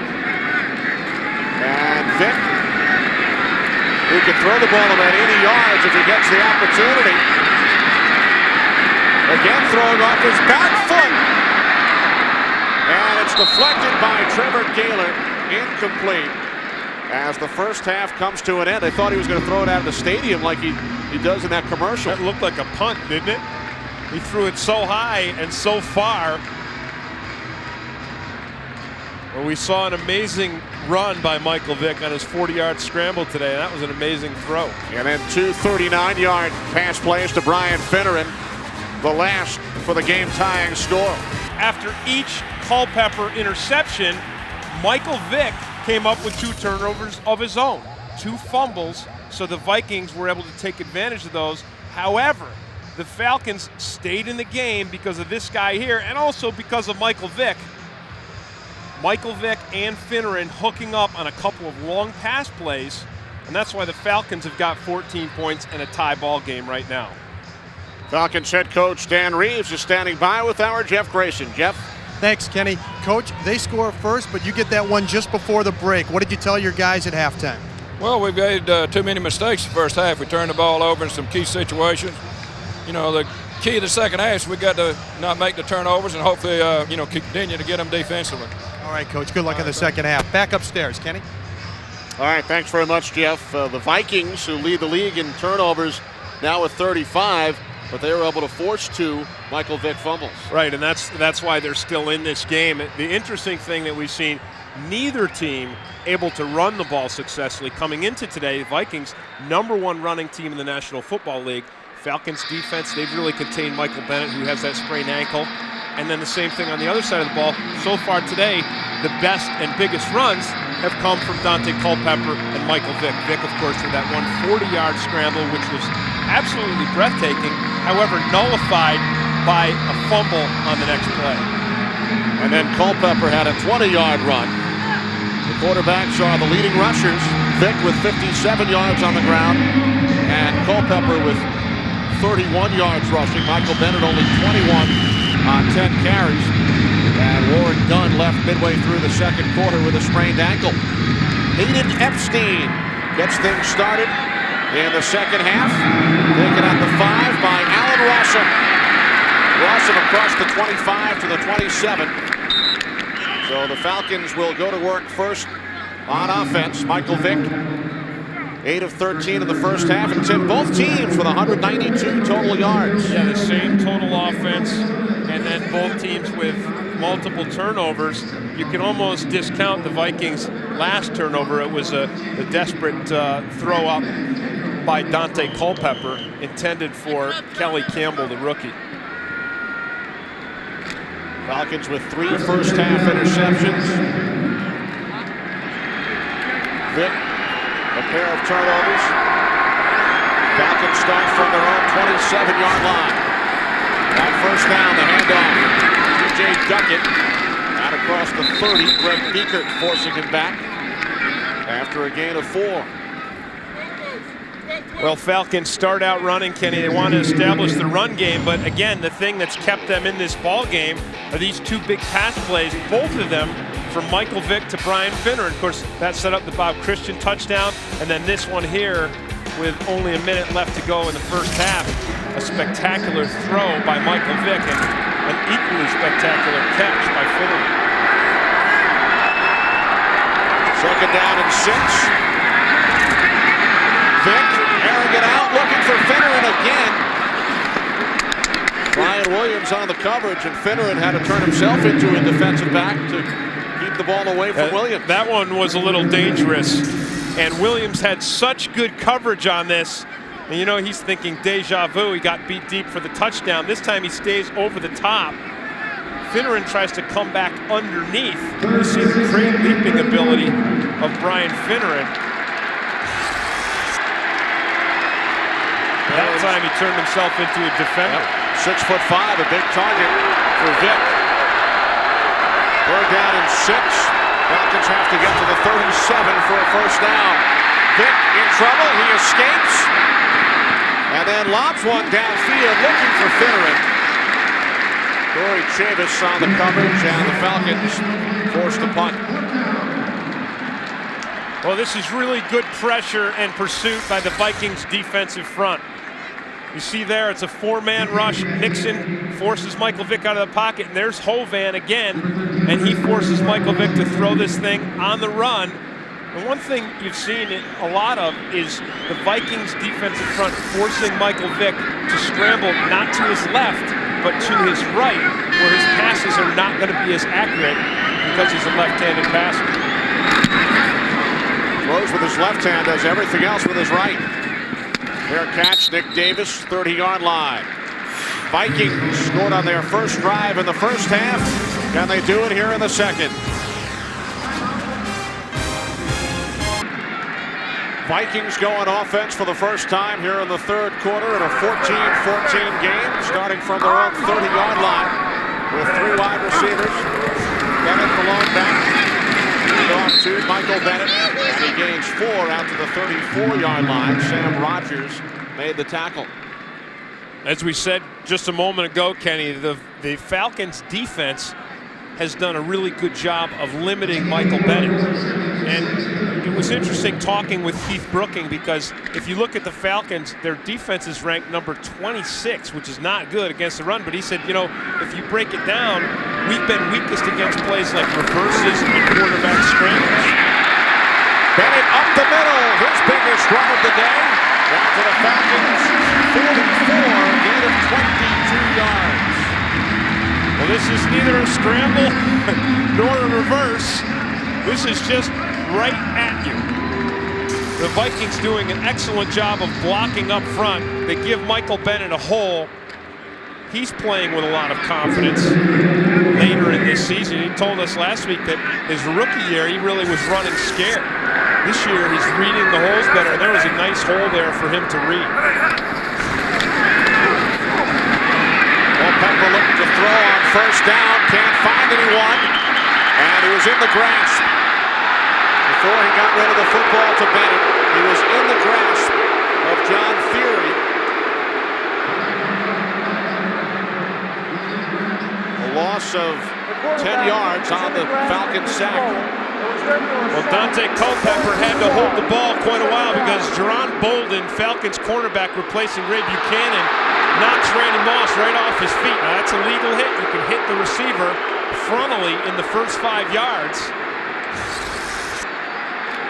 So Bolden doing a nice job of pressing Randy Moss and taking away Culpepper's primary receiver. Bolden replacing the injured Ray Buchanan. Here's Bennett on 2nd and 20. Theory makes the tackle. Buchanan out with the lower abdominal strain. And I think Bolden's going to want to continue to press Moss, because Moss has been a viable part of the Vikings offense in the first half. In fact, he's got 5 catches for 63 yards. And it would have been more but for 2 costly penalties. There's a pass shove right there on Ray Buchanan, and then he shoves Buchanan again there. And so both of those plays set the Vikings offense back. Now a 3rd down and 18 for the Vikings. They have to get to the Falcons 34, and down goes Culpepper. It's Theory again. No, I think it was actually Brady Smith, Kenny. Got Culpepper low down on the legs. Here's Smith. He's working on Bryant McKinney. No, it's not McKinney. It's Lindsey. And he gets right on Culpepper's legs. Yep, and then Theory finished him off. Theory finished him off, but I think that sack is going to go to Brady Smith. It was Lewis Kelly who he went right past. It looked like Kelly didn't know the snap coming. Punt rolls into the end zone for a touchback. So a good defensive series, 2 sacks for the Falcons. Back at a sold-out Metrodome in Minneapolis. Minnesota Vikings, Atlanta Falcons tied at 14. Kenny Albert with Tim Green, Jeff Grayson on the sidelines. Falcons go back to work after the terrific series by their defense. They sacked Dante Culpepper twice. 2 tight ends. Falcons start from their own 20. The handoff to Duckett. TJ Duckett out to the 38-yard line. A gain of 18 before he was finally brought down by Corey Chavis. Kenny, the Vikings defense is in a 3-4. Now, we know from Michael Vick that a 3-4 kind of bothered him when the Falcons played Baltimore. You see 4 linebackers, 1, 2, 3, and 4. Only 3 linemen down, and that is a defense that the Vikings don't play a lot of. And maybe in part made them susceptible to this run by TJ Duckett. From the 38, the toss to Duckett. Looks to turn the corner and is wrapped up by Lance Johnstone as we check in with James Brown. Kenny and Tim, Brett Favre hooks up here with Bubba Franks on a 6-yard strike to put them close now, 14-13, Bears lead. The Bears got on the ensuing play thought they had scored a touchdown, challenged, lost the challenge, had it at the 1, fumbled, and Green Bay recovered. Boyd, we're back to Kenny and Tim. All right, JB, big day for the tight ends. Dustin Lyman with 2 touchdowns for the Bears, and now Bubba Franks doing the Lambeau Leap after his score. Packers looking to win for the first time in 3 weeks. Play clock winding down, and Vick did not call timeout, so the Falcons will be penalized. Number 63, Atlanta called timeout. Oh, Roberto Garza. Timeout Atlanta. That's their first. The right guard, Roberto Garza, very alertly calling the timeout. Right, and the Vikings, again, showing a 3-man front. They're taking Lance Johnstone. He's up in a 2-point stance. Nick Rogers is playing on the other end as outside linebacker, and then there are 3 Vikings defensive linemen right down in the center. So I think Falcons trying to figure out their blocking assignments on what is clearly a passing down. They run out of time.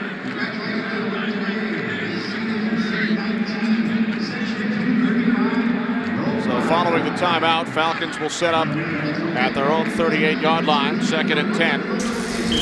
And I think this is the confusion. See, they've got 3 defensive linemen here.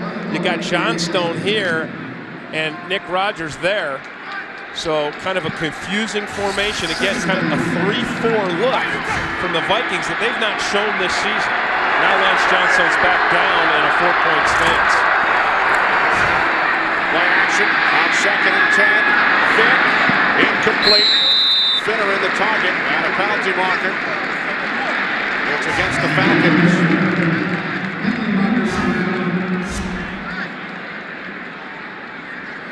Holding offense number 74. Second down. Todd Weiner, the right tackle. Well, Weiner's working on Kenny Mixon. The Vikings come with a pressure package here. Watch, here comes the blitz. They run a stun up the middle. Here's Mixon right here. He gets around the edge on Weiner. And Weiner clearly had a hold of his jersey. Weiner, the former Seahawk, signed to a big deal during the offseason. Kenny Mixon has played well this season for the Minnesota Vikings. Mixon came over from Miami. 2nd and 20. Vick's pass incomplete. Intended receiver Sean Jefferson. Eric Kelly on the coverage. So 3rd and 20. And this is where Vick thrives. In these situations, Dan Reeves told us he thrives when times are tough. And in that overtime tie with Pittsburgh, the Falcons had 3 3rd down and 20-plus situations, and Vick was successful in all 3. That's the magic, and we've already seen one 40-yard scramble today, and we've seen 2 39-yard passes from Vick to Finner. Vick over his last 4 in the air. That's the one off, looking to set up the screen, and 3 penalty flags come flying.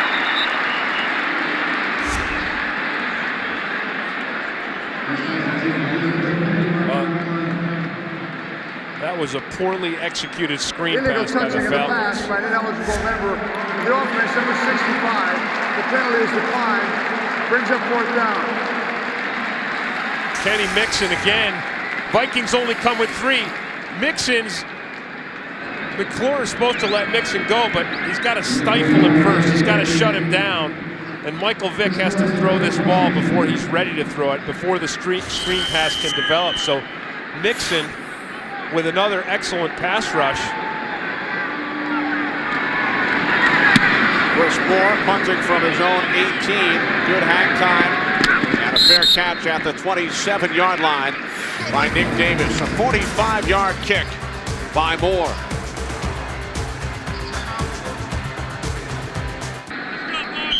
Vikings quarterback Dante Culpepper started this game completing 4 of his first 4 passes. Since then, he's only completed 8 of 20, and a lot of the reason has been the pass rush by the Falcons' defensive front. At one point went 7 in a row without a completion. Bennett followed up Matt Stewart. First Falcon in on the stop. And Kenny, the way to disrupt Dante Culpepper is to take away his time, put him under pressure, and that's what the Falcons' front line has done. You see it there, sometimes on blitzes, sometimes on 4-man rush. There's another sack for Brady Smith, and you see the disruption. 3 sacks, 4 hits, 17 hurries, and that has led in part to the 3 interceptions thrown today by Dante Culpepper. Brady Smith, John Theory with sacks. Ellis Johnson and Ed Jasper shared a sack. Second down and 9. On the end around, this is Nick Davis, a rookie out of Wisconsin. Out of bounds at the 38-yard line. He picks up a Vikings first down. Now, those are the kind of plays that Keith Brooking was telling us have hurt the Falcons defense.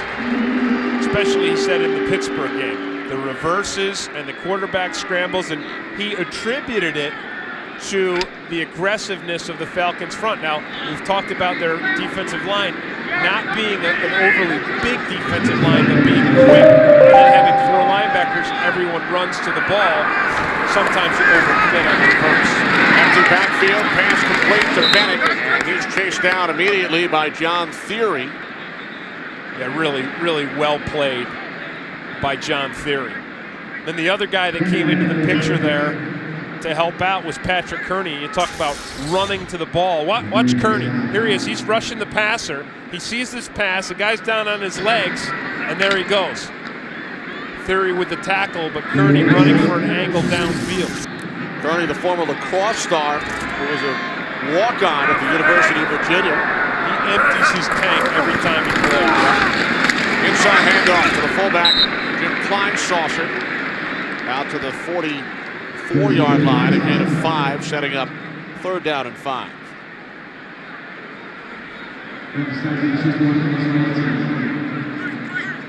Midway through the 3rd quarter here in Minneapolis, Falcons haven't lost in 7 games, 6-0-1. Looking to continue their role. If the Falcons are going to stay with the strategy that's undone Culpepper since that first drive, they're going to bring some kind of a pressure here, because that's what's disrupting it. Out of the shotgun on 3rd and 5. Under pressure, Culpepper gets rid of it. Incomplete. Dwayne Bates, the intended receiver. Fred Weary on the coverage. Well, it wasn't a blitz, Kenny, but the Falcons are doing it with their front 4. I mean, Brady Smith, Ellis Johnson, Smith working against Bryant Mckinney, Ellis Johnson working against Corbin Lucina. And it's just another instance of Dante Culpepper's rhythm being disrupted by the Falcons' pass rush. Terrific punt by Richardson. Fair catch back at the 9-yard line by Rawson after the 47-yard punt.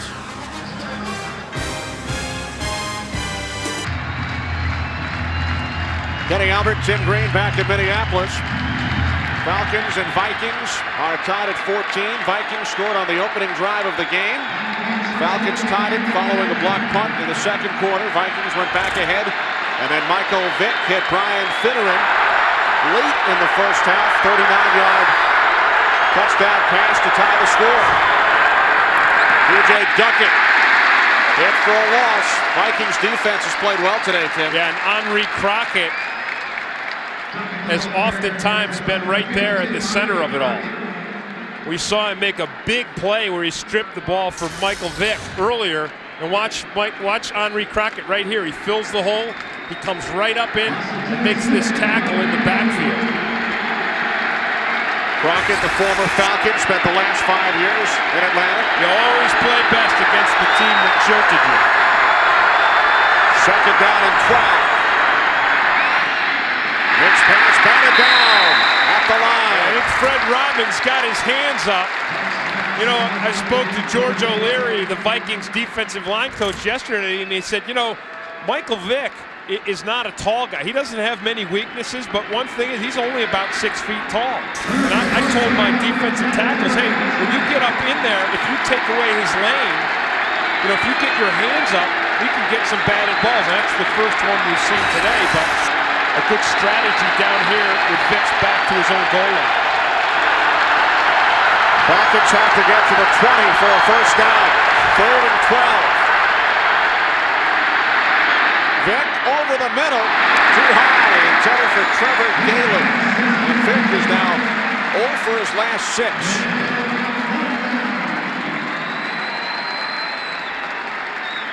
Well, that time the Falcons offensive line gave Michael Vick plenty of time. Here's Gaylor right here in the center of the field. Michael Vick actually has 2 targets. He's got 2 levels to throw to.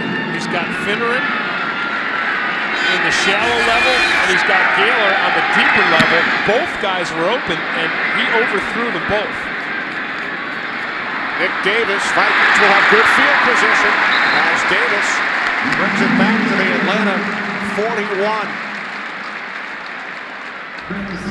Falcons go 3 and out. Vikings get the ball right back. Up against Feely in his first career start for the Eagles. Here's Culpepper off the play fake. Rolling right. Eluded Kearney. Gains 3 down to the 38. So Donovan McNabb knocked out 2 weeks ago. Coy Detmer knocked out last week. So and A.J. Feely gets his chance. And in this game, look at Kelly Campbell. He's knocked out right there after the punt. Derek Alexander, Kenny, he's already out. He was brought in to be the Vikings' number 2 receiver. So Chris Walsh now in as the 3rd receiver. Dwayne Bates has been banged up this season. Randy Moss, Kenny, has not caught a ball since 3 minutes into the second quarter. Offense, number 63. 5-yard penalty, still 2nd down. I think part of the reason has been Jerron Bolden. We saw the one press coverage where Bolden knocked Moss right off of his feet. But I think the Vikings need to get back to Moss. I mean, he is their star offensive weapon. Michael Bennett, although he's had a fantastic season with that sprained ankle, and the Falcons defense, they've limited Bennett to just 50 yards on 16 carries today. Following the penalty, 2nd and 12. Culpepper to a wide open Dwayne Bates. Down to the 32, about a yard shy of a first down. Well, Bates is open, but Moss is open too. Watch Randy Moss on this play. He comes up short, and it's really the same play to the right, but Culpepper goes to the left and to Dwayne Bates. I think you really want to get Moss involved. Early when the Vikings offense was working well, Moss was a big part of it. He was involved. On 3rd and 1, the toss to Bennett. Michael Bennett inside the 10, knocked out of bounds at the 4. 28 yards. Bennett needed 1. He gained 28. Well, for Michael Bennett to get to that 2nd or 3rd level, which he just got there, you've got to get blocking. The blocking comes from Dwayne Bates. Look at Bates right here. Look at that beautiful block. And he gives Bennett all kinds of space, and that lets Bennett use his speed. He is so dangerous because he is so fast. World-class speed, once turned down an invitation to the Olympic trials to concentrate on football before his junior year at Wisconsin. Bennett down to the 1. Little tough running right there, but here's Michael Bennett's numbers. You see that he is world-class. He runs a 40 in 4.19, 100 yards in 9.9. There's the world record right there. He's not far off the world record. And then you see when he runs a 200-yard when he starts to run out of gas, there's the world record there. The interesting thing too about Bennett is he does run the tough yards. Bennett easily into the end zone for his 4th touchdown of the season. Bennett setting it up with the 28-yard scamper on 3rd and 1. And Michael Bennett puts the Vikings back on top. I said the Falcons had limited Michael Bennett, and just after I said that, he exploded for his 28-yard run. His average went from 3.6 to 4.8. He got himself a touchdown as well. But this touchdown run here, and I said Bennett runs the tough yards, and he does, but this is great blocking. Here's Bryant Mckinney right there. He gives a nice seal block. Kleinsaucer has the kick-out block. Watch it. Look at McKinney right there. Look at him use that big bulk. He blocks Brady Smith, seals him off to the inside, and that Kleinsaucer blocks Mark Simino and just drives him out of the picture. Bennett now 10 yards shy of 1,000 for the season. Second year in the NFL, first-round pick. Backed up Ron Dane, the Heisman Trophy winner at Wisconsin. And Bennett has given the Vikings the lead. It's now 21-14, Minnesota.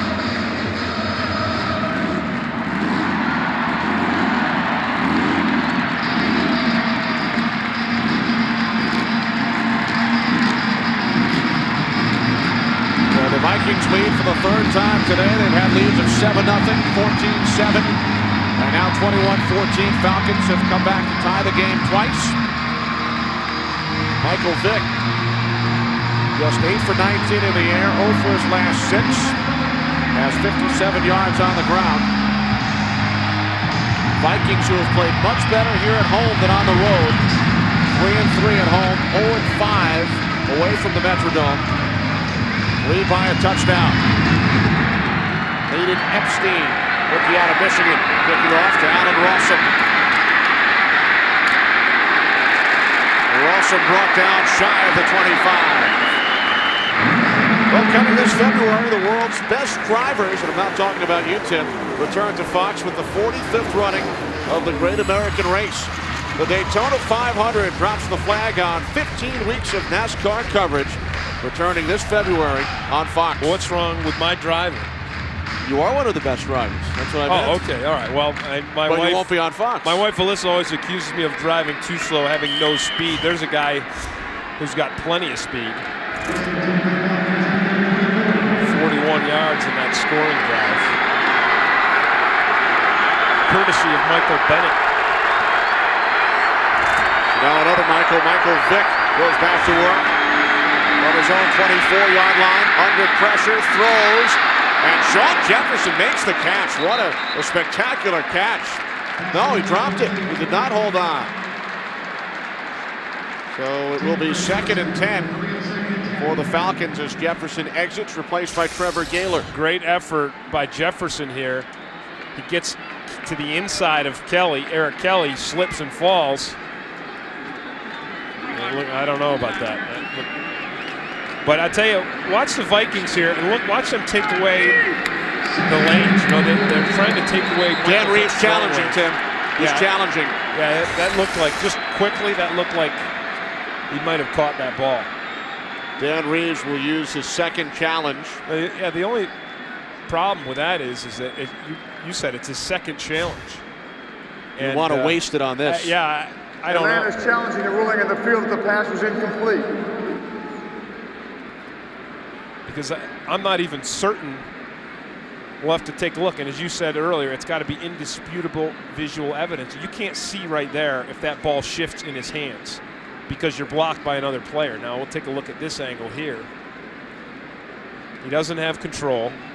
Stays with it. He's got control.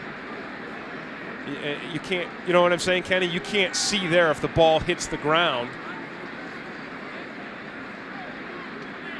And you can't see it there. So we don't have a view that would enable the officials to overturn the call on the field. And because it was a first down play, I hope for Dan Reeves' sake that he doesn't regret later on using his last challenge on this play.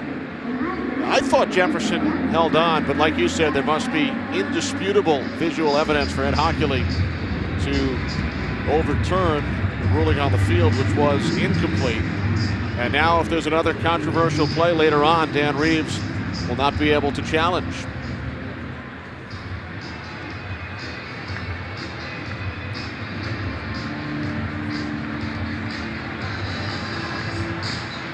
Falcons lost an earlier challenge. You can't see what happens to the ball right there. You know what I'm saying? When the ball, if the ball hits the ground, if the ball shifts in his hands when it hits the ground. Back in the first half, Dan Reeves challenged that Michael Vick was down by contact prior to one of his 2 fumbles, but Ed Hockley did not agree. And Ed Hockley, throughout the season, has been one of the best referees as far as explaining penalties and reviews. He does a terrific job explaining exactly what he saw. I would imagine he's looking at this shot right here. This is the one that seems to be the best one. And even that, I just don't see it. He may very well have had possession.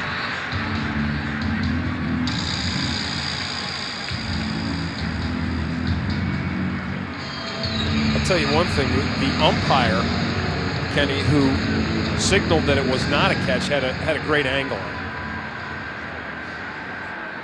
The umpire is Steve Wilson. The question is whether the ball hit the ground. The ruling on the field was incomplete. There's not visual evidence to prove one way or the other. Before the ruling on the field stands, the pass is incomplete. And Atlanta's charged for a second timeout. Now, Jefferson thinks no, but there's Wilson right there, the umpire. And watch him right here. You see, he's got a perfect view of it. And then he signals no. So not only do the Falcons not have any challenges left, but they lose another timeout. They have only 1 remaining. Remember, they had to take a timeout with the play clock winding down earlier this quarter. So Atlanta with no challenges left and only 1 timeout. But Dan Reeves is hot. I said he's been rejuvenated by this run that the Falcons have had, not losing a game in the last 7. Certainly hasn't calmed him down. That won't calm him down. No, and you have to credit the Vikings defense. They've gotten some pressure on Michael Vick, and their secondary, which has struggled all season, has been able to contain the Falcons passing game, at least here in the second half. Vick takes off on 2nd and 10, has a first down and more, loses the football. And the question is, was he down? They're ruling down by contact. And that cannot be challenged. That cannot be challenged. So Michael Vick is fortunate on that one. I will say that on the replay, he's saying his elbow was down, and I think that's true. But this is a quarterback draw here, and I like the call by Dan Reeves. You see it, Michael Vick just sets up, makes it look like a pass, and there's the burst of speed. And then I think on this replay here, you'll see that the ground clearly causes this fumble. Watch, his arm is down right there, and the ball pops out. Vick gained 19 yards on that scramble. Now has 76 yards rushing. C.J. Duckett gains just 1 out to the 44-yard line. Falcons lost Warrick Dunn in the first half due to a sprained ankle. When you see Ronnie Bradford up there, Kenny, if you see Bradford or Corey Chavis up right near the line of scrimmage, as Bradford was in that play, it tells you that the Vikings are playing an 8-man front, and that tells you that they're letting their cornerbacks be isolated on the outside on Sean Jefferson and Brian Finneran, and I think that's where Michael Vick is going to have to go to beat this Vikings defense, to the outside passes. 3 wide receivers, 2nd and 9. Vick's throw is incomplete.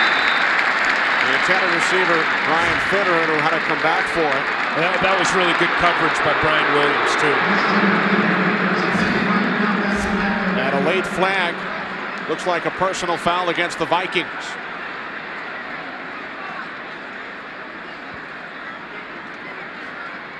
Personal foul, roughing the passer. Defense, number 91. Threw the quarterback to the ground. 15-yard penalty, automatic first down.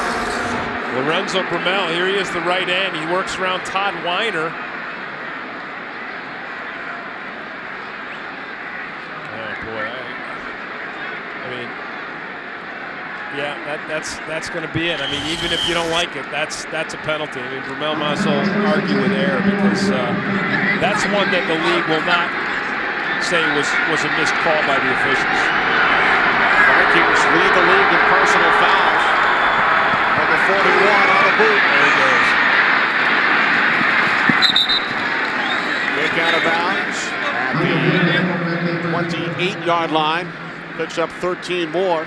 Yeah, that's just a really good play by the Falcons. That's good play calling by Dan Reeves. And you know what we're seeing, Kenny, on this drive here is Michael Vick being used as a running back, as a weapon. We saw the quarterback draw where he picked up a first down. Now they go with the naked boot and he picked up the first down, and that's what makes him so dangerous. He's gained 91 yards on the ground twice this year. Now has 89. They're in this power eye. They've run out of it. They wanted to pass out of it though today. There goes Vick.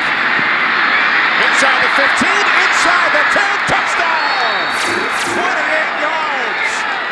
Michael Vick, over 100 yards on the ground for the day as he scores from 28. You know, we talked to Dan Reeves yesterday, and he said, if the defense plays an 8-man front against us, we can outman them because we can take our quarterback and turn him into a running back. Then we have a blocker for every defender, and we have an extra guy as the running back. 3 huge runs on this series, and that's what's put the Falcons back and tied this game. Michael Vick, 3 carries for 60 yards. On that series alone, in the game, 7 carries, 117 yards on the ground for Michael Vick. So there's the power eye. You see all the blockers. Everyone blocks a man. Everyone does a good job of getting a man on a man. Michael Vick turns into a running back. And look at the speed and the running ability of Michael Vick. Look at that. It makes everybody else look like they've got molasses in their shoes. He has runs today, Tim, of 40, 19, 13, and this one 28 yards. It's nothing to be ashamed of.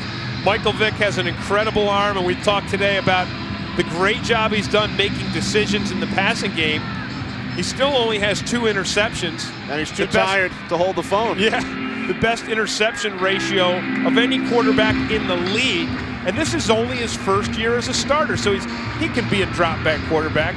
He's got a great arm. He makes great decisions. But the beauty is you can turn him into a running back, and a spectacular running back at that.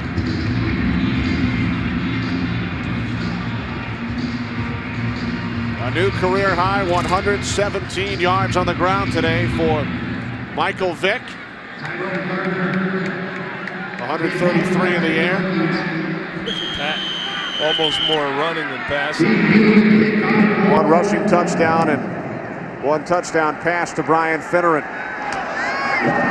James Wofford, his first kick return of the season. First-year man out of UNLV. And he's forced back by Artie Ulmer as we check in with James Brown. JB. Kenny and Tim, Bears not helping their cause at all. Their 5th turnover led to this Brett Favre play-action 1-yard toss to William Henderson. It is down 23-14. Green Bay can smell the NFC North Division title back to Kenny and Tim. All right, JB, so the Packers coming from behind against the Bears. Falcons have come from behind 3 times today. Off the fake end around. Culpepper off the fingertips of Bates and then nearly intercepted by Jerron Bolden and then Keon Carpenter. Well, Jerron Bolden's playing a fantastic game right now. And we haven't seen Randy Moss become involved. Watch it here. Look at Bolden. Watch the coverage here. I mean, he's right with Moss the whole way. And you know, you got to believe that Moss is going to be the primary receiver, if not the primary, at least the secondary. But Bolden hasn't covered up. Remember I said earlier when Ray Buchanan got hurt, I said the good news for the Falcons is Bolden is, you know, he would start for most teams at the quarterback position. Bennett on 2nd and 10. Out to the 30-yard line, gain of 4. And the thing is, for the Vikings, they really can't take advantage of the fact that Buchanan's hurt because their 3rd receiver, Kelly Campbell, is also hurt. Jerron Bolden, a guy who's bounced around. Started with the Falcons, went to Green Bay, Carolina, Kansas City. In fact, last year, he led the Canadian Football League in interceptions. Earlier today, picked off his third pass of the season for the Falcons. Third down and 6. Final seconds, third quarter. Culpepper taken down. It's Brady Smith again, his second sack today. And Jasper there as well. As the third quarter comes to an end. Vikings took a 21-14 lead on Michael Bennett's touchdown run. But then old Michael Vick on the ensuing Falcons drive. We are tied at 21.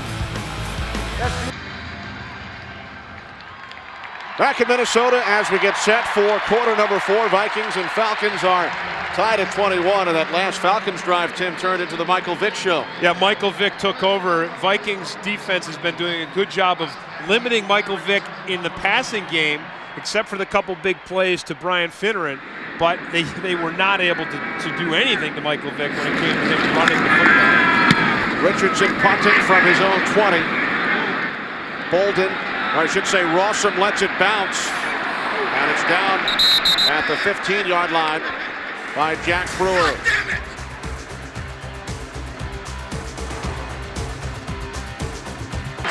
Tim, the game is so close, the total yards are even 273 apiece. Falcons from their own 17-yard line. Kelly, the tight end, shifting. Off the plate, fake to Duckett. Pass is caught by Algie Crumpler, forced out of bounds by Tyrone Carter. And I think the play that we just saw is a counter to the last series where 4 times Michael Vick ran the ball, and those were running plays. Those were called plays where he ran bootlegs and quarterback draws, and on that play there, they faked the bootleg and turned it, what was a run, into a pass. On the final play of that last Falcon series, a 28-yard touchdown run. Vick had the 40-yard run earlier.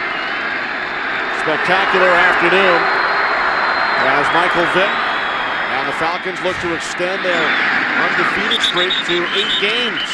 Duckett into the line, gain of just 1. Well, besides Michael Vick, you've seen that the rest of the running game has not been that potent, but here's that last drive, Kenny, and here's what I'm talking about. That's a quarterback draw. That's a called run. Here's a naked bootleg.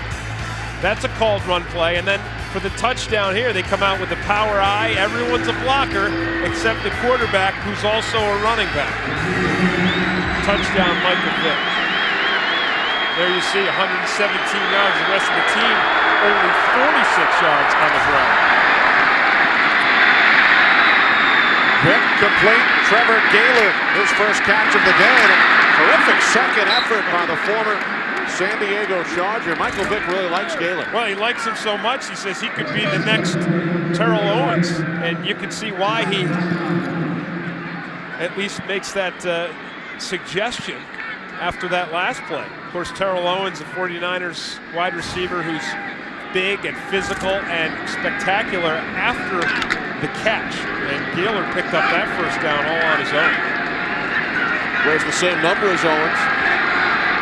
Does he have a Sharpie there? A Sharpie rematch later today on Fox. Some of you will see the Seahawks on the 49ers. Vick with loads of time. And Reggie Kelly, the intended receiver, covered by Ronnie Bradford. You know what? Kelly needed to keep moving on that. He stopped, and that's what enabled Bradford to just plaster it.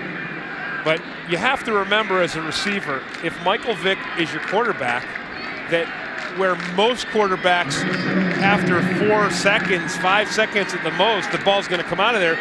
Michael Vick has the elusiveness where he can hang on to the ball. That ball may come out of there 10 seconds after the ball is snapped.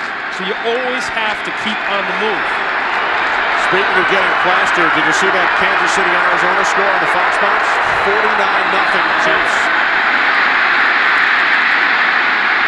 Vick, airing one out, and it's intercepted by Ronnie Bradford, the former Falcon. Oh, the third interception thrown by Vick all season. It's the 13th career pick for Bradford. Well, I said at the beginning of this game that Michael Vick has made great decisions. That was not one of them.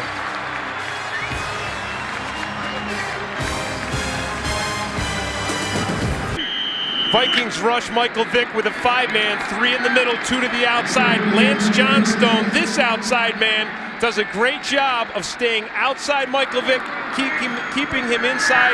He throws off his back foot, and it's an interception. And now Culpepper looking to do his best Michael Vick imitation.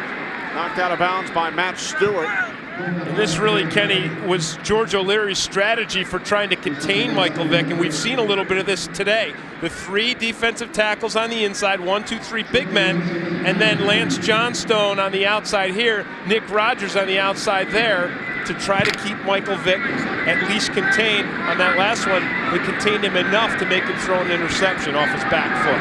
George O'Leary's done a terrific job. Mike Tice leans on him heavily. Not only is he the defensive line coach, but the assistant head coach as well. Setting up the screen to Clyde Saucer. He takes a hard hit from Chris Kraft. George O'Leary was Mike Tice's high school coach. Yeah, you know, George O'Leary was my high school coach as well. He went from Central Islip, where he coached Mike Tice, to Liverpool, New York, in upstate, where he was fabulous, and, you know, took my high school, which hadn't seen championship territory in years, and of course we won a couple championships under him. Then he went to Syracuse University. He was my defensive line coach there, and really a fantastic coach and also a fantastic guy. You know, anyone who's played for George O'Leary, like Mike Tice or myself, just has only the best of things to say about him. That 3rd down and 3 for the Vikings. Culpepper complete for the 1st down to Dwayne Bates in Falcons territory. Now Dante Culpepper really getting hot again, right? He started out this game, as we said, 4 for 4. Marched right down, scored a touchdown, 75-yard drive, cooled off a little bit. Now he's heating up again. Gain of 11 from Culpepper to Bates.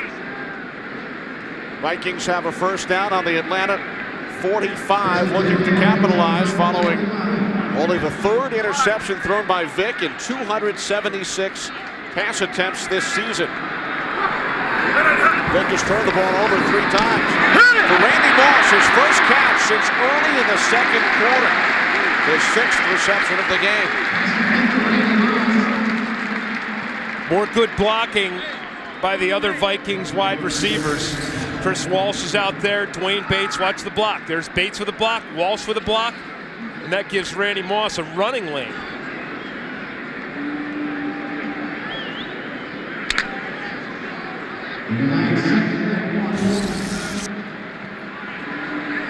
Six catches, 71 yards. Culpepper has connected on his last 3 attempts.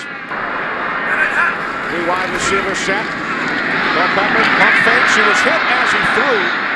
Took a hit from Sam Rogers as he got rid of the football. Well, Sam Rogers coming from the outside here. Gets a nice inside move, and it's more pressure on Dante Culpepper. I mean, he's hard to hurt. I mean, he's such a big man. He's probably bigger than Sam Rogers. But the disruption of his passing game is the key. 4th down and 2. Mo Williams looks to have the 1st down.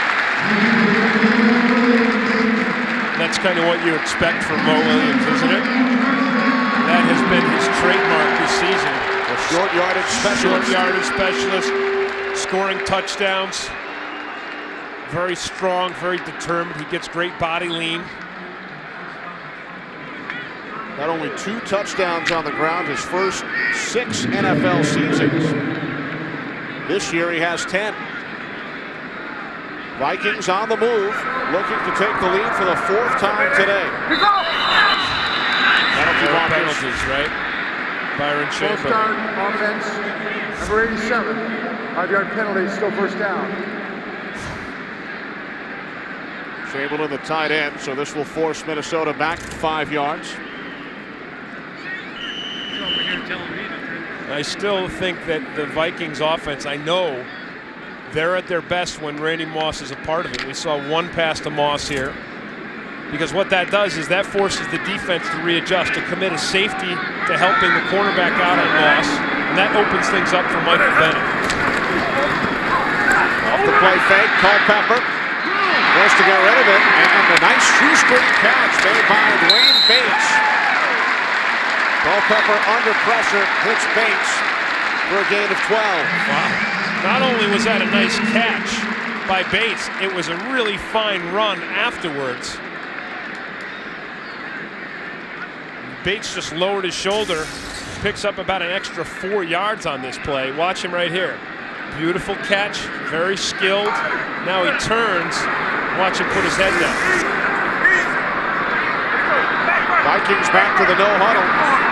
And Culpepper uses a timeout. With 8:13 remaining. Fourth quarter here in Minnesota. Vikings looking to end the Falcons' 7-game undefeated streak. We are tied at 21. From the Metrodome, tied at 21. Vikings have a 2nd and 3 on the Atlanta 27. 3 wide receivers. Moss split to the right. Culpepper looking for Moss, but the pass was behind him. Well, we've got a tie score here now, Kenny. Think back the last time these two teams played here at the Metrodome, 1998 NFC Championship. Biggest game in Falcons history. They went to overtime, and Morton Anderson connected on a 38-yard field goal, sending the Falcons, Chris Chandler, and Dan Reeves, who did the Dirty Bird. They went to the Super Bowl. And remember, Gary Anderson, who's still the Vikings field goal kicker, did not miss a kick all season. Paul Williams. And he's hit, no gain. Brady Smith. Yeah, Brady Smith hurt himself. Yep. He hit him so hard. And here comes Gary Anderson, who had not missed all season back in '98. Missed a 38-yard field goal attempt in the fourth quarter in that NFC Championship game in January of '99, which would have given the Vikings a 10-point lead.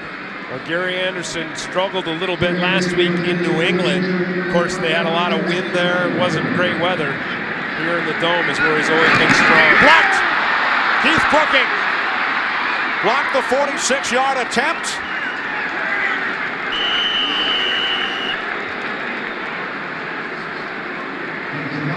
Keith Brooking, who's had a tremendous season defensively for the Falcons, blocks the field goal. That would be the second block kick on a special teams, or at least a punt was partially blocked in the first quarter. That led to the Falcons' first touchdown. We'll see what this does here in the fourth. Following the blocked field goal by Keith Brooking, Falcons start from their own 45-yard line in a tie game. Vick to a wide-open Brian Finneran at the Vikings' 38-yard line. Gain of 17. Well, Corey Withrow has the most unenviable position in the league. He's the wing on the field goal protection team. I used to play that. He has to seal the inside. He's got to seal the inside, stop Keith Brooking, and then block to the outside. He doesn't seal the inside, and Keith Brooking comes up with a huge special teams play. Mike Tice needs some Advil. Second block kick by the Falcons today. Kevin McAdam blocked a punt, which led to the first Atlanta touchdown. Tom Christian gains just one down to the 37. Finneran again, another 100-yard game after that last catch before this play, Kenny. 2 weeks in a row for Brian Finneran, and another big catch after a block kick. We talked about the partially blocked punt by McAdams in the first quarter, and then Finneran followed up with a 39-yard catch. Christian ran it in for the Falcons' first touchdown. And immediately after the blocked field goal, it's another long pass from Michael Vick to Finneran. Falcons have a 100-yard receiver for the fourth straight week. They also have a 100-yard rusher today in Michael Vick. I think they need to run him some more. Christian, his second consecutive carry. down to the 35, setting up a 3rd down and 7. Nick Rogers made the tackle. Well, really, but for Michael Vick in the running game, the Vikings defense has really contained the Falcons' run offense. Of course, Warrick Dunn was hurt earlier in the game. He's been their most productive runner. Falcons just 2 for 8 today, Tim, on 3rd down. 3rd down and 8.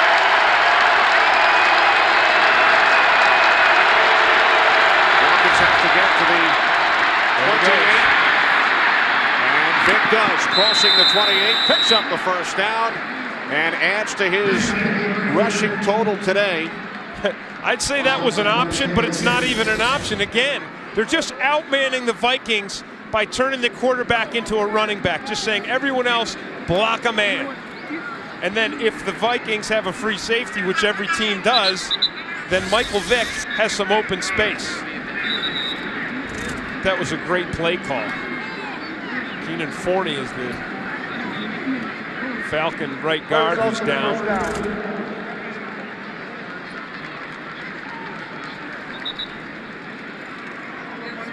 5:34 remaining. Falcons on the move, looking to capitalize on the blocked field goal by Keith Brooking. I know how good the city paid. Falcons have never led today. They've trailed 7-0, 14-7, and 21-14. Boy, what a luxury for Dan Reeves to have a quarterback that you can turn into a running back. The Metrodome sold out for the 52nd consecutive time. Kenny Albert, Tim Green, Jeff Grayson on the sidelines in a 21-21 game. Michael Vick, 8 carries, 125 yards. Falcons coming into today's game, hottest team in the National Football League. Vikings 3-8, but they came in -19 in turnovers. Turnovers has killed the Vikings, who've had a very productive, potent offense all season long. Dante Culpepper with 3 interceptions today. However, the Falcons have done their share to keep this game close. They've had 3 turnovers of their own. A rare Michael Vick interception, right, where he's forced to throw off his back foot because of that 5-man pressure package that George O'Leary devised for the Minnesota Vikings. And then 2 fumbles. Both of those fumbles, by the way, courtesy of Michael Vick. So the turnover situation even, but special teams wise, the Falcons have blocked a punt and a field goal. Yeah, and then Michael Vick has made up for the turnovers by being spectacular in his own running game. Penalty markers, movement on the line. Vikings have already committed 7 penalties today. Before the snap, ball start, offense number 44. 5-yard penalty, still 1st down. This the 4th Falcons miscue. Falcons at 7-3-1, trailing Tampa Bay in the NFC South, and Falcons will visit the Buccaneers, Tim, next Sunday. Right, and Tampa Bay is going to have a tough one tonight at New Orleans. Tampa Bay lost to New Orleans in overtime, the season opener this year. Of course, we called that. 4 penalty markers. Yeah. Before the ball was snapped, timeout, Minnesota. That's their 2nd. So That's each a team 30-second timeout. with 1 timeout remaining. Well, you saw the Vikings-Falcons highlights from the '98 NFC Championship game. Rams and Eagles met last January for the NFC title, a game won by the Rams. And they will do it this afternoon. 2nd part of our Fox doubleheader. Kurt Warner and the Rams up against A.J. Feely, who was Joey Harrington's backup in college at Oregon. He will make his first NFL start for the Eagles. And just as exciting as A.J. Feely is, or more exciting, is that Philadelphia defense. And that's going to be Kurt Warner's biggest challenge after this game is Hugh Douglas and Brian Dawkins. You saw the great piece on our pregame show of Brian Dawkins, who really is like a superhero. He's played fantastic football this season, and the Eagles defense keeping them alive even without Donovan McNabb. Here's T.J. Duckett back to the original line of scrimmage. Nick Rogers made the tackle. Of course, Warwick Dunn left the game with an ankle injury in the first half, and that's why TJ Duckett is out here. Duckett has done all right so far today, averaging around 3.5 yards a carry, but again, it's been Michael Vick who has carried the load for the Falcons running the ball. Vick with 125 yards on the ground. And a 28-yard touchdown run, which tied the score. They're going back to it again. Vick firing. Good coverage by Chavis. Chavis the coverage. Brian Kozlowski, third-string tight end, the intended receiver. When we talked about Corey Chavis and his value as a strong safety for the Minnesota Vikings. As a strong safety, you have to cover the tight end. Here's Michael Vick. It's the bootleg. He's not running this time. He's throwing, but Corey Chavis, who has played cornerback in this league, is just out and always going to win that matchup against the tight end when it comes to coverage. 3 wide receivers on 3rd and 11. Vick looking for a running lane, and he's taken down at the 26-yard line by Greg Beaker and Kenny Mixon, so the Falcons will send out the field goal unit. Excellent discipline by Kenny Mixon on that play. And he remains down. Mixon shaken up. Vikings come with a 4-man rush, but instead of getting out of control, Kenny Mixon, who's right here, keeps his composure. And I'm pretty sure, Kenny, that was a quarterback draw play. And I think Mixon senses it. Watch it here. He's got a double team. When they let him go, instead of running upfield, he breaks towards the center of the field, and he and Beekert bring Michael Vick down and put the Falcons in a field goal situation. It will be about a 43-yard attempt for Jay Feely as Viking trainers continue to work on Kenny Mixon.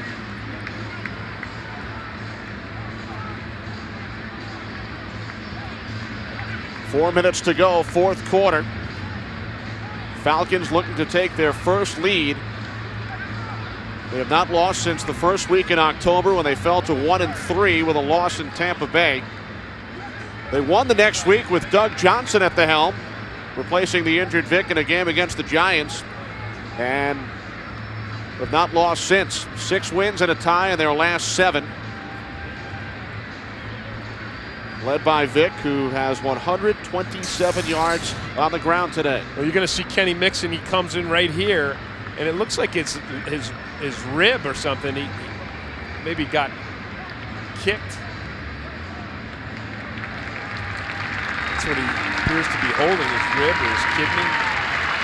I think he lands on Michael Vick's foot. Mixon has played well today. And now Jay Feely, who was out of football for 2 years after finishing his career at the University of Michigan. He was working here in Minneapolis as a financial consultant before signing with the Falcons. Has 45 tickets for today's game, has a number of friends and family members at the game, and he will look to give the Falcons their first lead. Officially a 44-yard attempt. Chris Moore is the holder. Low snap. Feely's kick is good. Well, you have to credit Chris Moore for that one. You don't normally credit the holder on a field goal try. The field goal was good. But that was not a good snap. Moore set it up perfectly. So Keith Brooking blocks a field goal at one end of the field. Falcons drive down and kick a field goal to take the lead. That's right. Watch it. Look at that. He has to pull that right off the turf. He does it. He's calm. He's cool, collected. It's as if he were in a deer stand. I know you know that feeling. Well, he's an archery hunter, I know, Chris Moore. You got to be calm.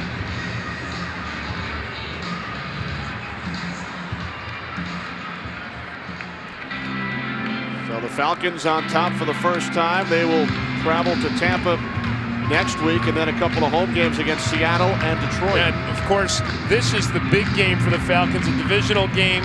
The team with the best record in the National Football League right now, the Tampa Bay Buccaneers. I know for a fact, after talking with Dan Rees and Ray Buchanan and Keith Brooking yesterday, that all of those guys, none of them were looking past the Minnesota Vikings. They were very aware that the Vikings could play as well as they've played today and be in a very tight ball game. Playing the Vikings here at home, Vikings 3-3 at home. The Vikings have had, as you said earlier today, 14 of their 19 sacks have come at home, so they've played much better at home, and they've got a potent offense. We'll see if that offense gets them back into this game right now. Tyrone Carter out to the 34-yard line. Good return by Carter. Fred Weary finally brought him down. A reminder, the Rams and Eagles coming up. Game 2 of our Fox NFL doubleheader. 3:27 remaining. Dante Culpepper and the Vikings offense go back to work. They scored on the opening drive of the game. Culpepper, 188 yards in the air, 1 touchdown, 3 interceptions. Randy Moss with 6 catches today. Michael Bennett, 86 yards on the ground. From the 34, Culpepper with time, broken up. Ashley Ambrose. Well in front of Dwayne Bates. Well played by Ashley Ambrose. Falcons roll the safety over the top of Randy Moss. Ashley Ambrose has got Dwayne Bates man-to-man. He's got to take him wherever he goes. When he makes the break to the inside, Ambrose is allowed to put his hand on Bates as long as he doesn't redirect him or impede his ability to catch the ball. So he puts the hand on, gets the left arm reached around, and bats that ball down. Ambrose and Buchanan, and now Ambrose and Bolden. An excellent cornerback combination. Culpepper taken down for the 4th time. Ellis Johnson, I think you wondered if he had a hold of one of the Vikings offensive linemen. Wasn't sure that he had the quarterback. Brady Smith, who had another sack today, gives him 9 on the season. He forced Culpepper to step up into Ellis Johnson's hands. Johnson just kind of grappled with Culpepper. Again, Kenny, it's money time. I think you go to Randy Moss, right? You let him make the money play. That's why you pay him millions and millions of dollars to make the play now. Here's Culpepper on 3rd and 16. Moss waiting, and he makes the catch down at the Falcons' 32-yard line. Well done by Dante Culpepper. Culpepper avoids the rush. Moss stays with the play. Keon Carpenter errs terribly here by letting Randy Moss get over the top. Look at Culpepper.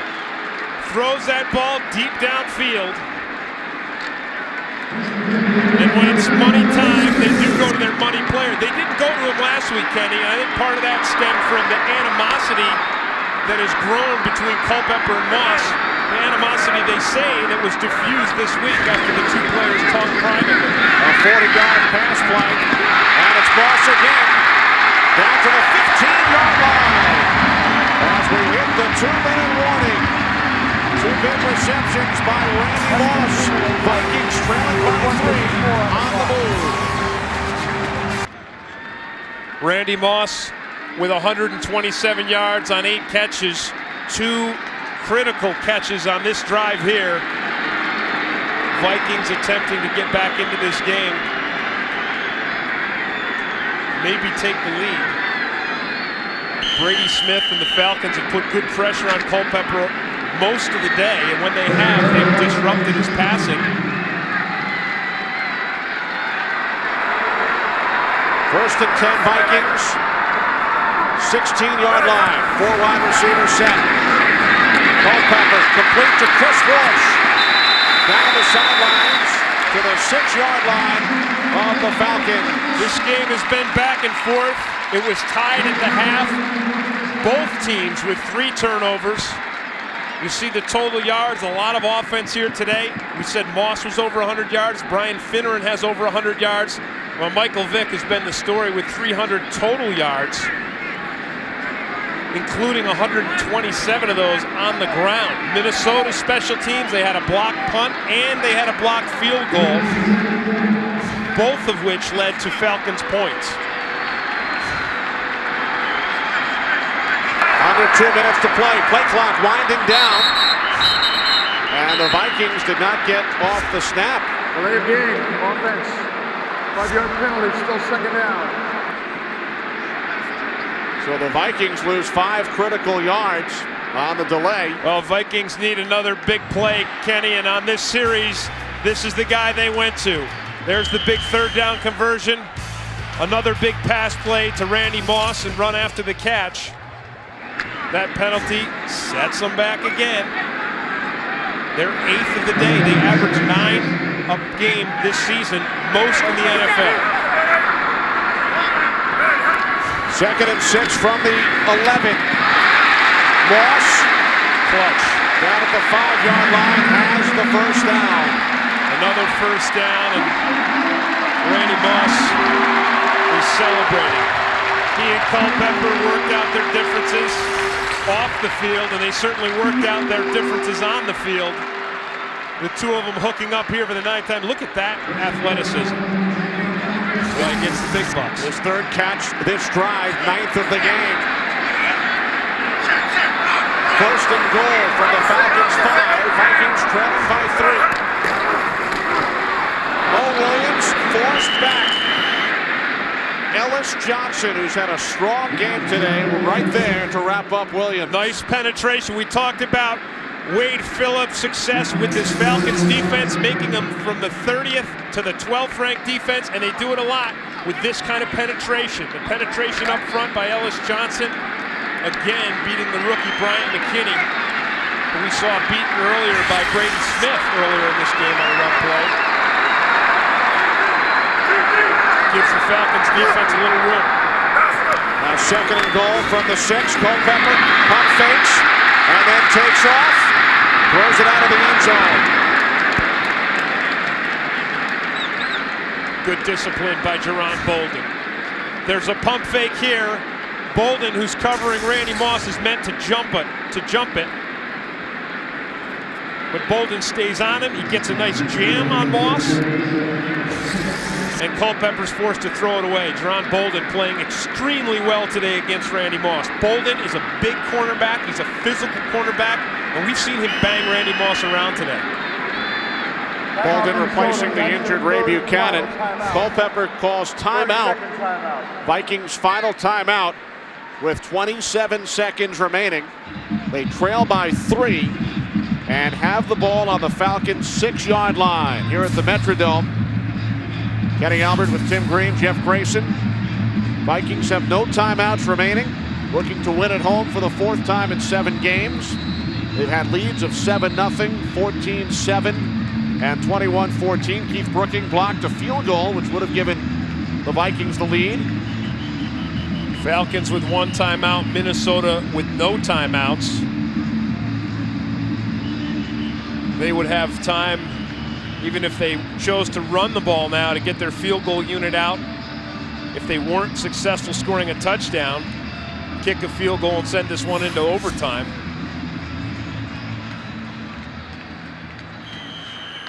Remember that huge delay of game which forced the Vikings back 5 yards just moments ago. And the huge tackle by Ellis Johnson in the backfield.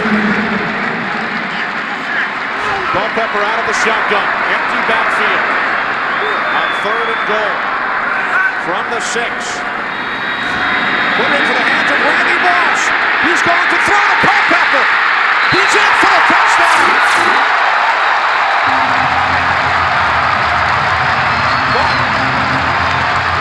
Penalty flag.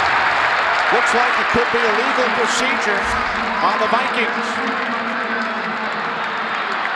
We await Ed Hockley's ruling.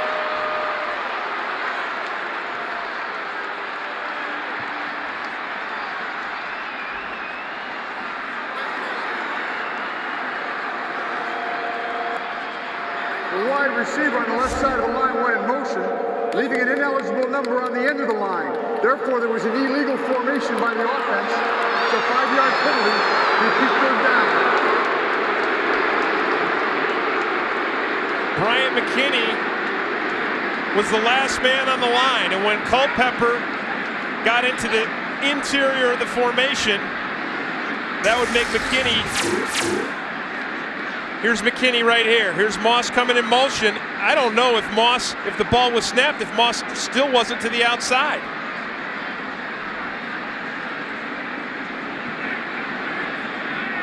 Boy, I'll tell you what. I don't know if that ball wasn't snapped before Moss got to the inside. Watch it here. The ball snapped. Yeah, I think that's a bad call. I think Moss was outside still, and McKinney was not the last man in the formation. Watch it here. But that's not a reviewable penalty.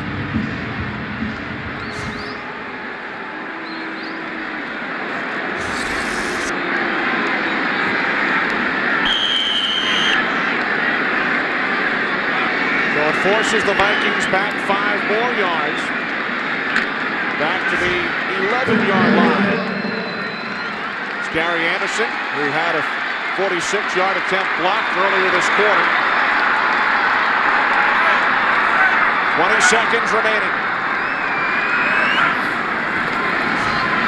Culpepper looking to throw, and it's incomplete. Intended for Mo Williams. Vikings' last field goal attempt was blocked by Keith Brooking.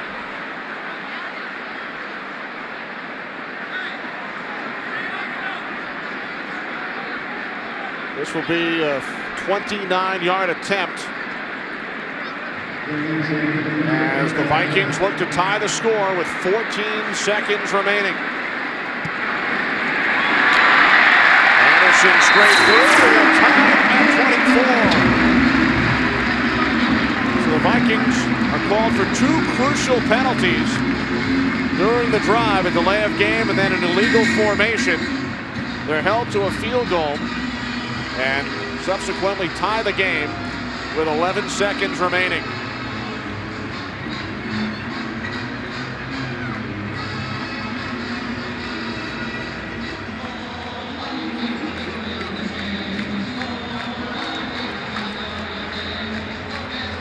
So we could be headed for overtime. Falcons have already played 2 overtime games this year on the road. Vikings lost to Buffalo in overtime. Still 11 seconds left. How about Mike Tice? Using trickery with the pass from Moss to Culpepper for what would have been the go-ahead score if not for the penalty call. Right, and I believe that because Moss was in motion, though, that you still have to have an eligible receiver on the line if the player goes into motion. If Moss had just stayed out there, then he would have been eligible.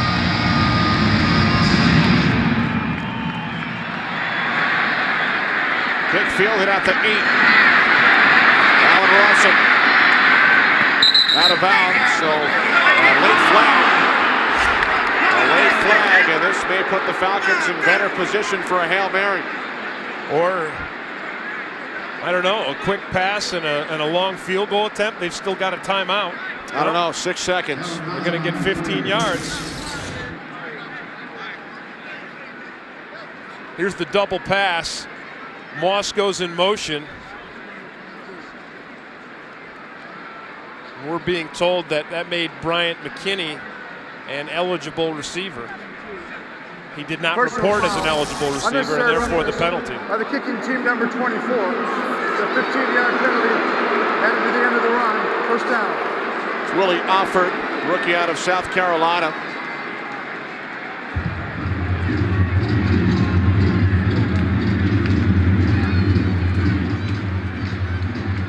So the Falcons With 6 seconds remaining in a tie game, we'll have a chance. Well, what do you 46-yard line? What do you think? I mean, a quick 20-yard pass and a timeout? I don't know. You don't think so? You're shaking your head. I think if it's quick enough, I think that's a better option, a more likely option than throwing the Hail Mary. Don't you? You think a receiver can get downfield and out of bounds, make the catch, get out of bounds in 6 seconds? Well, no, he doesn't have to get out of bounds, but maybe with the timeout, maybe not. Well, you can run a 40, and even a slow guy can run it in 5 seconds, so you can run a 20 in 3. You'd have to be pretty quick. Possible, though, possible. Or Vick can throw 60 yards downfield.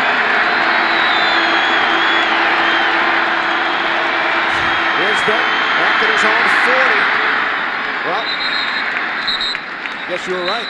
They tried for the quick pass to set up the field goal. There should be 1 second on the clock. There was 1 second. And they may put 1 second back on the clock here. There was 1 second remaining on the clock when the ball hit the ground. Thank you. So 1 second put back on the clock. Falcons will have one more shot. Now the Hail Mary. And it looks like this one will go into overtime, and people are going to be talking about the double pass that was called back. And you know, Kenny, with some help from Jerry Seaman, who's here in the stadium today, and some help from digging back into our past, when Randy Moss came off the line of scrimmage to go in motion, that's when McKinney became an ineligible receiver. Here's Vick letting it go. And put a little too much on it. So we are headed for overtime here in Minnesota. All right, let's go back to this play that would have given the Vikings probably the win and a touchdown. When Moss comes off the line of scrimmage to go in motion, as soon as he comes off, this guy right here has got to be an eligible receiver. He's uncovered. So it really had nothing to do with where he was in relationship to the end of the line of the tackle. As soon as he comes off the ball and goes in motion, right from the beginning of that play, because he was off the ball, it was an illegal formation. So I hope we've cleared that up for everyone. I know it's taken us a few minutes, and for that I apologize. And I apologize for you too. Brad Hockley now getting set to toss the coin to determine who will have the first chance in overtime. Atlanta, it's your choice. What's your call? Tails. Tails. Tails is the call. Tails is the call. Back it up, please. Give me some room. Tails is the call. It is heads. It is heads. It is elected receive. So the Vikings have won the toss. They will get the ball first in overtime when we come back.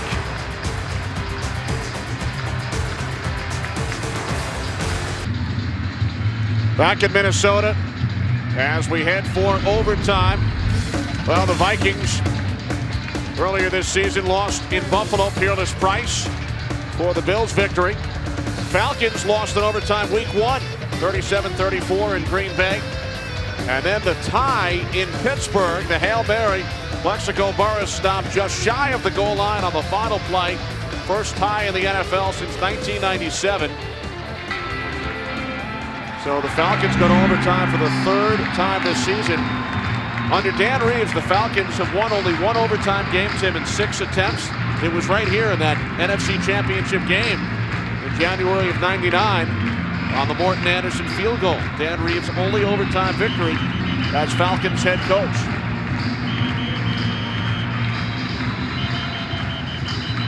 Last time the Falcons won a regular season overtime game on the road, you were in uniform in New Orleans back in 1991.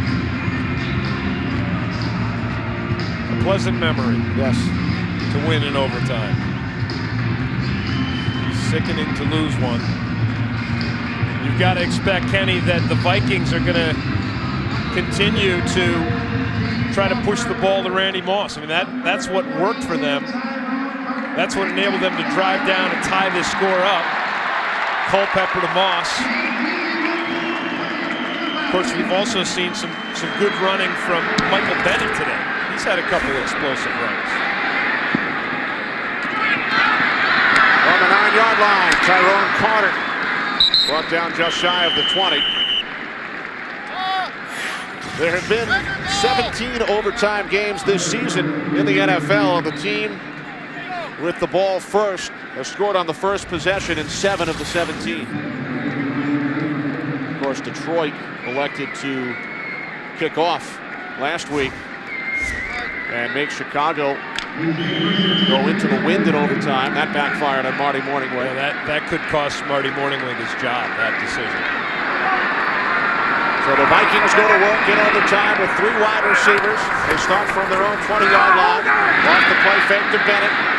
Culpepper's pass is caught out at the 21-yard line by 26-yard line by Dwayne Bates for a gain of 6. Falcons go with man coverage, a free safety in the middle. They're thinking Michael Bennett getting up there to stop the run. So Ray Buchanan had Dwayne Bates man-to-man. Buchanan's been in now.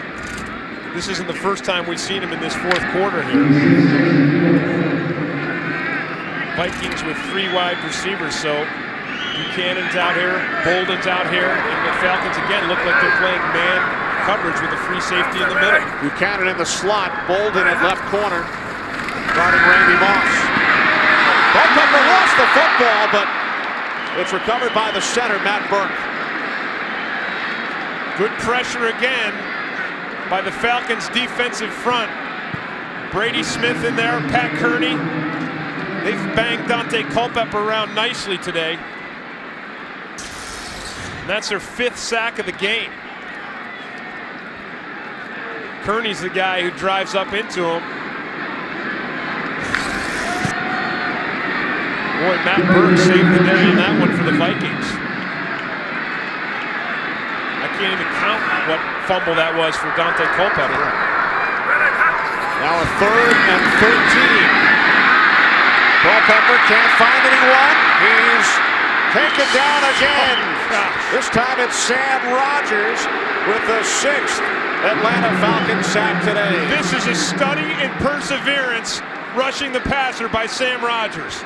Mo Williams has got the block. Watch Sam Rogers come from the top here, and watch Mo Williams try to block it. And Rogers just never, ever quits. Look at him there. He's down on his knees. He gets up. He loses him. He's got him. He just hangs on. Richardson punting out of his end zone. Allen Rossum into Vikings territory. So the Falcons, with tremendous field position in overtime, they will start at the Minnesota 48-yard line. And you have to credit, Kenny, the Falcons pass rush up front, their defensive front. And they didn't do it with blitzes either. They just did it rushing the passer. Sam Rogers, Pat Kearney, Brady Smith, Ellis Johnson, Ed Jasper. You see Jasper sitting there all day long. The Falcons front has put excellent pressure on Culpepper. When they haven't, Culpepper has found Randy Moss. Again, the most explosive part of the Falcons offense today has been Michael Vick running the football. Wouldn't surprise me to see some of that right now. Darren Cheverini in the game at wide receiver. We haven't seen much of Cheverini today. Here's Duckett up the middle, gains 2 down to the 46-yard line. Setting up 2nd down and 8. Falcons in overtime, Tim, for the 3rd time on the road this year. In 6 road games, they've gone to overtime 3 times. Really, Kenny, except for Michael Vick's run plays. The quarterback draws, the bootlegs. The Vikings defense has done an outstanding job of limiting the Falcons' run game today. Warwick Dunn knocked out earlier with a sprained ankle. TJ Duckett held under his normal average.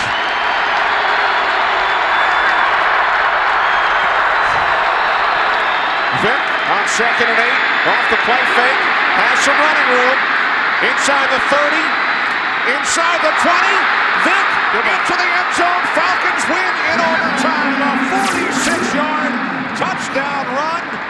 His 2nd touchdown run of the game. Scored from 28 earlier. And he finishes with 173 yards rushing. Talk about passing the magic. Ray Buchanan told us yesterday, Michael Vick doesn't even have to pass the magic. We just want to touch him. Just get a piece of him. He's got so much magic. Amazing run, and fitting that the Falcons should end the game this way. Vick with 173 yards on the ground. This started out to be a pass play, but it's Michael Vick with a remarkable scramble, the almost inhuman speed that sends the Vikings to another loss. And the Falcons keep their hot streak alive, their 8th game without a defeat. Is there any doubt as to who will be the most valuable player in the NFL this season? Michael Vick gets my vote. Gets mine as well. Second half of the doubleheader coming up. Falcons win it in overtime on this 46-yard touchdown run by Michael Vick. For Tim Green, this is Kenny Albert. So long for Minnesota.